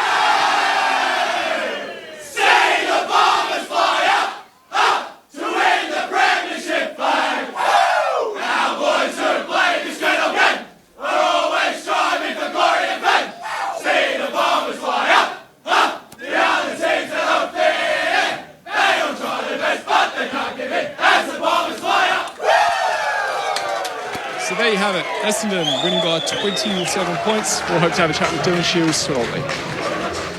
Thanks, Jack. We look forward to that. The Bombers winners by 27 points. And, well, you can't take too much from the song. It sounded like that one meant a little bit more than perhaps some of the others. And they are up to second on the AFL ladder behind St Kilda. It's an incredible start to the year. I saw Brad Scott in the background too, so he's wearing a puffer jacket and just stood there with his arms crossed the entire time during the song. But I think he was smiling, so he was happy enough with that. But Coach doesn't join in the song, of course, and he was just happy for them to do their bit and ready to have a chat now. No, fair enough, and that's the players' circle, so you don't want to impede on that, even though the coaches are right in amongst the You never got the players. Brett Ratton or Mick Moldhouse or anything in the song? No, never got the coaches in. No. We also tried never let the cameraman in. The cameraman always tried to sneak in, but we sort of felt that it was a sacred spot just for the players to sing, and the cameraman always got shoved aside. Yeah. Did you start the da-da-da-da-da? Was that your bit? No, a few little woo. I was going to say, you would have been a woo. So there was a bit of gusto in that too, and well deserved too, because that's a real signature win against Melbourne, who we all think is going to be a real contender later in the season. And to come over here and to win the way they did, they were terrific all night. So well done to the Bombers. She'd sing the song with you, Rama? Never. Never. It's one tick in 5. The way I look at it for Essendon, it's a really important. I think it's a really important period for their whole development as a team over the coming weeks. So, what do you mean by 1 tick in 5? Well, they got 5: Melbourne, Collingwood, Geelong, Port Adelaide, Brisbane. Yep. So that's the way I look at it. So looking at this next block rather than the 5 to start. Yep. Yes. Sorry. Yeah. Well, the 5 to I think the 4 to start were all winnable games for them. Yep. If you look at who they were playing against and where they were positioned on the ladder, so it's this next 5 that you go, okay, this sort of will tell you where they are as a team, where they are in their development. But I think it's also how many do they need to win to keep them in the season? Probably 2. 2. Yep. I think 2 would be pretty so good. If they get out of it at sort of 5 and 4, something like that, they're in the year. Yeah, I think they're in the year. Definitely, like Port away, Brisbane away they're going to be tough games. There's no doubt about it. Collingwood and Geelong, they're tough games. So it's a good win, but still work to be done. Still work to be done. It's not it's still not perfect. You look at the numbers today. It's a bit of a merry-go-round with the midfielders. Merritt, Parrish, Dylan Shield, 35, 33, 28. Oliver, Viney, Petrarca, 41, 28, 27. So you look at that and go, well, something's sort of got to give there at some stage. You can't let those numbers happen throughout the year. Now, usually, I think Oliver, Viney, and Petrarca would have had more influence on the game. But it's what Murph and I have been speaking about. Essendon's pressure was good tonight. If you let numbers like that happen with no pressure, that's where you're going to find yourself in a lot of trouble. Yeah, and I think they can take some real positive reinforcement that they're able to nullify a side that scores pretty heavily and can score heavily quickly, and to be able to score the way they did. And they kicked Melbourne the last 2 or 3 goals to finish the night, which were goals that were the game was dead and buried. So they kicked their last 2. So they did a lot of things really well today, and it sort of reinforced week to week that I think they obviously beat Hawthorn to start the season, which we all expected them to do, but then they beat sides around them that we all thought were going to be, maybe outside the 8. Today's a real important win for the footy club to come up against a side who we all think is going to be a top 4 team, and to be able to win the way they did and quite convincingly was really strong. Yeah, they fell 2 or 3 goals behind against both the Giants and the Suns. I think they were 16 down early against the Hawks, came back to win. Able to turn around a little bit of momentum there, and then even they were 9 down in the halfway through the second quarter today, and that's when their run really started to kick the next 7 of the game. A goalless quarter for the Demons. You mentioned how heavily the Demons have scored. So the first 4 weeks of the season, Melbourne had kicked 70 goals. The next best in the competition was 59. So they'd kicked 11 more goals than the second best team of the competition leading in. Yeah, and I know tonight's a bit wet, but Essendon still scored really heavily, and I know Melbourne are missing a few keys in terms of Gawn and Brown and Lever, but they beat what's out there in the park, and they were terrific. Let's head into the Bombers' rooms with Jack Baguetta. Thank you. Dylan Shields been good enough to join us. And before we get to the game, Gather Round's taken us to many weird and wonderful places. We're standing here in a cricket change room. What have you made of Gather Round so far? Yeah, interesting pre-game, being able to look at the test entries for Australia at this Oval. So we're going through the history pre-game, which is pretty interesting. But we're just happy to be here. Happy we got the win against one of the premier teams in the comp. What did you make of that performance? A big 27-point win against one of the fancies for this year. What do I make of it? It reassures us that what we're doing is working, and there's obviously things that we need to tinker with our game plan to consistently play good footy. But it's great for our confidence to be able to know that our best can match one of the better teams. 7 straight goals at one point there, either side of half-time, especially when the rain started coming down. What was the key to that third term where you did keep Melbourne goals? To be honest, I'm not quite sure. We're just, sort of in the moment, just had our mids really going to work at the contest, and obviously the weather was coming down on us, so we're just really focused at, getting the ball forward, keeping it in our forward half, and, we managed to do that, and, I thought we had really good pressure on their exits, when they were transitioning the ball, so our backs were, had really good stability there for us. Right, let's head upstairs. Some questions from our experts. Dylan, Mark Murphy, mate, congratulations on your game tonight. I thought you were terrific again. I think you've been a real standout this year. You've been getting hard. I know you didn't kick a goal tonight, but I've really noticed you hitting... Sorry, Murph, would you just be able to repeat that again? We've had some technical difficulties down here. Oh, sorry. Just well done, Dylan, on your game tonight. I think you've been terrific this season. Been noticing you've been hitting the scoreboard. You didn't hit the scoreboard tonight personally, but real noticeable shift of yourself and Zach and Darcy getting hard forward and hitting the scoreboard. Yeah, thanks, Murph. Fortunate to be able to hit the scoreboard early. I missed one tonight, which I was disappointed with. We've been practicing those shots, but yeah, the way we like to play, we still want to be able to challenge opposition mids, with having, good protection behind the ball. So, when the opportunity presents itself, we want to be able to get forward and hit the scoreboard. But we certainly don't want to be doing that, leaving our backs dry.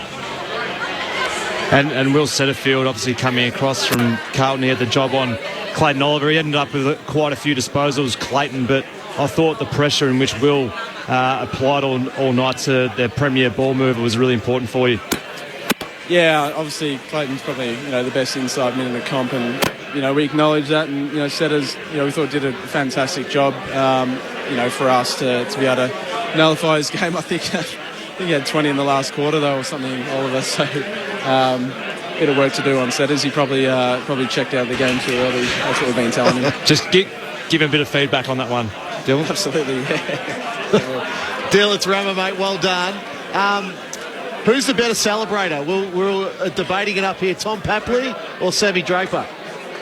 I'll have to go Drapes. Yeah, I don't know Tommy personally, but yeah, obviously I know Sammy and just his character and how out there he is. He really does feed off the energy of the Bomber faithful, and obviously they feed off him. So certainly an exciting person to come watch. I've been lucky enough to know you for a long time. You seem to be enjoying your football more personally this year. You seem to have a smile a bit more on your face when you're out there playing again. Is that through fatherhood, or did you change something through your pre-season to, I guess, find the joy in football again? Yeah, lots changed in the last 6 months for me, Rama. Yeah, fatherhood's obviously been incredible change for Georgie and I, or parenthood that is. So I'm really enjoying that, and the perspective you gain in life, and what it does for your footy is it's been really nice for me. It's always more enjoyable when you're winning, that's for sure. And when you go through some of the things that we've had to go through as a footy club, and me personally in the recent seasons, you just try and find the positives in why you play footy. And I love the game of footy. It's I play the kids' game, and I remind myself of that every day. Dylan, it's Corbin Middlemass here. When people ask you sort of what has Brad Scott brought Essendon, what do you tell them? How would you describe his coaching philosophy? Look, I just think the word that comes to mind with Brad is he's just a real professional. I've been really impressed with, from when he came to the footy club, the way he approached our pre-season, the way he approached the senior players, and obviously developing younger players still, just a real pro in the way he goes about his work. I'm really, really happy for him that, things have started well at Essendon for him. Dylan Shearer is with us on ABC Sport. Dylan, it's Matt Clinch. We're trying to put the significance of tonight's win into context. In your career, how big does tonight feel? Oh, certainly up there. You're beating one of the better teams in the comp, and like I said, it's a win that we needed to get for us to take the next step in our journey. We want to be a great team, and you got to beat the great team. So it's right up there for me. I play a lot of footy now, so obviously super excited for what it means for our season. We've got a really good core group now that are playing a lot of footy together, and like I said, they've been through a bit of some tough times. So if we can keep staying consistent and keep rocking up, hopefully we can start to enjoy the fruits of it. And throughout our call, Rammer and Murph were particularly impressed with your defensive intent and the ability to make it really hard for sides to transition out of defence. Has that been a particular focus throughout the early stages of the season? Yeah, no doubt. Obviously, we were pretty poor at our ability to defend the opposition transitioning the ball up the field. So, and Brad acknowledged that when he came to the club, that it was going to be a big focus for us. And we've tinkered a few things with our plan, and when we're trying to defend the opposition transitioning the ball. So we've still got room to improve. We're really happy that we're able to stop one of the better teams move the ball, but we still need to get to work. We still need to keep rocking up, and we've got a huge challenge our next match against Collingwood. A team that can move the ball, really well. Yeah, you're up to second on the ladder, and as you said, it sets up a big month. Collingwood, Anzac Day, blockbuster MCG. Are you excited thinking about it? Yeah, I am. I'm certainly going to enjoy the next 12 days rest or whatever it is. So, but yeah, super excited. It's going to be a really big one. I think the fans from both sides of the club are going to be getting behind both teams, and it's going to be an amazing atmosphere. And hopefully it's just a cracking performance. Just a couple of quick ones to finish, Dylan. First of all, the gather round concept, obviously here in Adelaide. There's lots of talk about whether it should move around or it should just remain in Adelaide. How have you engaged with it beyond just your own match, and do you have an opinion on that? Well, I'm all for gather round if we keep winning like this. So I'm having it in Adelaide all the time. Let's just let the round just finish up, and let's just obviously. We'll absorb it. I'm pretty sure everyone's been pretty happy with it. Adelaide's certainly buzzing. I'm sure they're happy with the influx of all the footy fans and all the footy teams. It's it's a great concept, and I'm glad that the AFL are open to trying new things because I think it's great for the game. All right, those sitting on the fence with this one, a very important question to finish. Big winners, number 9 on your back. Both Adam Ramanauskas and Brendan Goddard, part of our team on Grandstand AFL. When you say, we're number 9 for Essendon, do you say like Brendan Goddard did, or do you say like Adam Ramanauskas? When Rama's on, I go Rama. With BJ's there, I'll say BJ. But both guys I know personally. I've known Rama since I was a kid, so yeah, it's nice. I see their names every day on my locker, and it's it's nice to be able to be wearing the same number as them, and hopefully it can enhance the number for them when I pass it on. You've handled that beautifully. Well done on the result tonight. Thanks, we look forward to seeing you on Anzac Day. Appreciate it. Thank you. Dylan Shield joining us from the Victorian Bombers rooms. Winners by 27 points, 15-14, 104 to the Demons, 11-11, 77. I think Dylan is one of the best examples of a new regime, whatever you want to call it, coming into Essendon, and how that's probably helped him. I think fatherhood changes everybody. There's no doubt about that. And Dylan was the first to admit he was probably a little bit selfish and self-centred at times with the way he would prepare himself. But I think fatherhood and probably a bit of a new lease on life with a new coach is helping him. I dare say from knowing Dylan a little bit that he'd live and breathe football and just be consumed by it. So when things aren't going well on the football field, that it can be all too consuming, and then fatherhood obviously just forces you to not think about football for certain periods of time. So I think having a new regime coming in mixed with fatherhood, I think, has been obviously beneficial to him, and I think there's a lot of players out there who look like they're just being proactive, and that's a good sign that they're not thinking too much about football, and that's what you do when you're a kid. When you're playing, you just go out there and play and enjoy it. Obviously when you get to an AFL list, there's certain things you've got to think about and knowing your role within the structure, but he just looks like he's one of a few out there that are enjoying what they're doing. Obviously getting the benefit of winning games of football gives you that bit of nourishment, but I think the way in which they're playing, they're defending really well together as a unit, and then they're looking to score at all opportunities. So looks like he's really enjoying his football, and he's been great to watch, kicking goals and selling candy, and as you said, Ramos having a bit of a smile on his face. Good to see. That back six looks so stable for Essendon. So Redmond, Ridley, McGrath obviously back into the back line after stints in the midfield. Zerk Thatcher's having a career year so far. And then into McGrath and Kelly and Kelly obviously as a back six to start the year for the Bombers. But as good as your back six is, if you're not putting any pressure further up the ground with the ball from the midfield, it doesn't matter who's playing down there, and that's clearly something that Brad Scott had to get his ball winners to buy into. No doubt. And Dylan spoke about that sort of the way teams were transitioning the ball last year, and the ease of that was. So you could have Stephen Silvani, Dustin Fletcher, Matthew Scarlett down there. They still won't be able to defend it.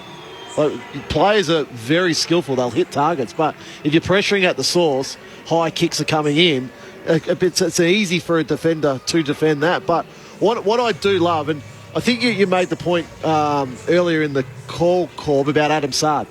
They were forever trying to replace that run. Yep, Hine, D'Ambrosio, sort of heaps of different options. You don't you don't need to sometimes. Sometimes you just need a rock-solid back six that get the job done for you. Yeah, and the problem is particularly when you're not getting any support from the midfield, it becomes a huge liability if they're trying to play their natural game and the ball's coming back just as quick. So the two wingers today, Sammy Durham, who we sung the praises of all day, he just pushed back and helped out. Nick Martin, he's a goalpost-to-goalpost runner. They're really important in your structure, your defensive structure, your wingers. So I think Essendon have got those two right at the moment. Yep. And Setterfield, who we outlined. Well, Setterfield had 10. Setterfield's had 19 possessions and 10 tackles today. Okay, everybody will look at the stat sheet and say, well, Clayton Oliver's had 41. But I still thought Will Setterfield did a pretty good job on him. When the game was at its hottest, Murph, I didn't think Oliver was having an impact. No, he wasn't having an impact at all in that first half, really. He had, obviously, the two disposals in that first quarter, but everything was rushed from Clayton. He still fought it out and had a terrific game in the end, but I think his impact was certainly limited on the game, and I thought Will did a really good job for probably 2.5 quarters, and then Clayton Oliver got on top and really fought the game out well and just had huge numbers across the board. But it was a really strong effort from that. I thought that entire Essendon midfield to really just nullify them as a whole, because I thought, looking at the game and looking at the list, I thought Melbourne's midfield dominance was going to be evident tonight, and it was really the other way around, I thought. Well, he's only had 8 score involvements in the end, Christian Petrarca, and Setterfield's had 7. So Setterfield has 19 touches, 7 score involvements. Oliver has 41. Only 8 of them lead to scores. There's still a game to come, of course. Port Adelaide and the Western Bulldogs, who came out and did their warm-up a few moments ago. Jackson Mead and Toby McLean are the subs. And we've got the Veronicas performing below us in the rain. It was interesting because they wheeled out a couple of stages before. But then clearly, because of the rain, it was too wet. So there was probably an OH&S issue with the Veronicas getting up on stage. Now they're just standing on the wing singing to each other at the moment. I don't know if they've got the memo about the outfits in the rain. Maybe a little bit like an umbrella or something. Corpse, what do you think? Yeah. Yep, maybe got to hand it to him. Still out there. Yeah, having a go. Putting on a performance. Sheeting rain coming down. Yeah. Should we have a little listen? You think of your 3, 2 and 1 for the Footballer of the Year?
So the Veronicas down below us in the pouring rain, doing their best to try and keep the Adelaide Oval crowd engaged after the Bombers. 27-point winners over the Demons. 15-14, 104 to Melbourne. 11-11, 77. Essendon a 4-1 to start the season. And Port Adelaide and the Western Bulldogs still to come. The votes in the ABC Footballer of the Year. Adam Ramanauskas. It's actually a tough little task today because Essendon had a lot of good players. So I gave one to Sam Durham.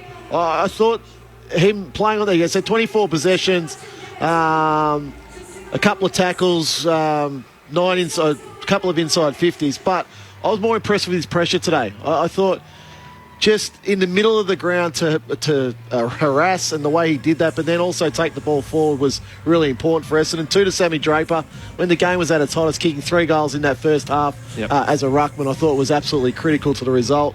And I go 3 to Zach Merritt, 35 possessions, 7 tackles, 9 inside 50s. I just thought his ball use tonight for Essendon, the way he led the team, was absolutely critical to the win. 3 to Zach Merritt, 2 to Sam Draper, and 1 to Sammy Durham from Adam Romanascus in the ABC Footballer of the Year following the Bombers' 27-point win over the Demons. So, Port Adelaide and the Western Bulldogs still to come. Big game. Power got a much-needed victory over the Sydney Swans against the run of things, and the Bulldogs have scraped together a couple of wins, so they're back on track. Who are you thinking tonight will finish on top, Ramo? I've picked Port Adelaide, but not with a lot of confidence. Not with a lot of confidence at all. So, I think the Bulldogs they're fighting away at the moment. They're not playing at their absolute best. They're relying on individual performance. Bond's been unbelievable the last couple of weeks. The way he's been able to drag his team over the line, but it's going to be tricky tonight. You know, the Bulldogs are tall. They're a tall team, and this rain hasn't stopped probably for the last 30-odd minutes now. So, you know, the ball's going to be on the ground a lot. Does that bring Libber into the game in his 200th a lot more, the way he's able to go about it? Port need to play with speed. Yep. I think that's when they're at their best, but I'll stick with Port. Yeah, I've got Port. I just think playing at home, solidify their win against Sydney last week is really important for their footy club going forward. Big game. Looking forward to watching it. We're going to go. We'll do. see you all tomorrow. We're handing over the baton. Clint Weldon, Aaron Bryans, Josh Franco and Luke Ball. Jack Beretta's sticking around. He's a tough soldier. The Bombers winners by 27 points. It's Port Adelaide and the Western Bulldogs still to come as Gather Round continues. Round 5 of the AFL. All 18 teams, all 9 matches taking place from the City of Churches. Stay with us on ABC Sport, on Grandstand AFL, on ABC Radio, ABC Sport Digital, and now streaming on the ABC Listen app. If you're out and about, just look for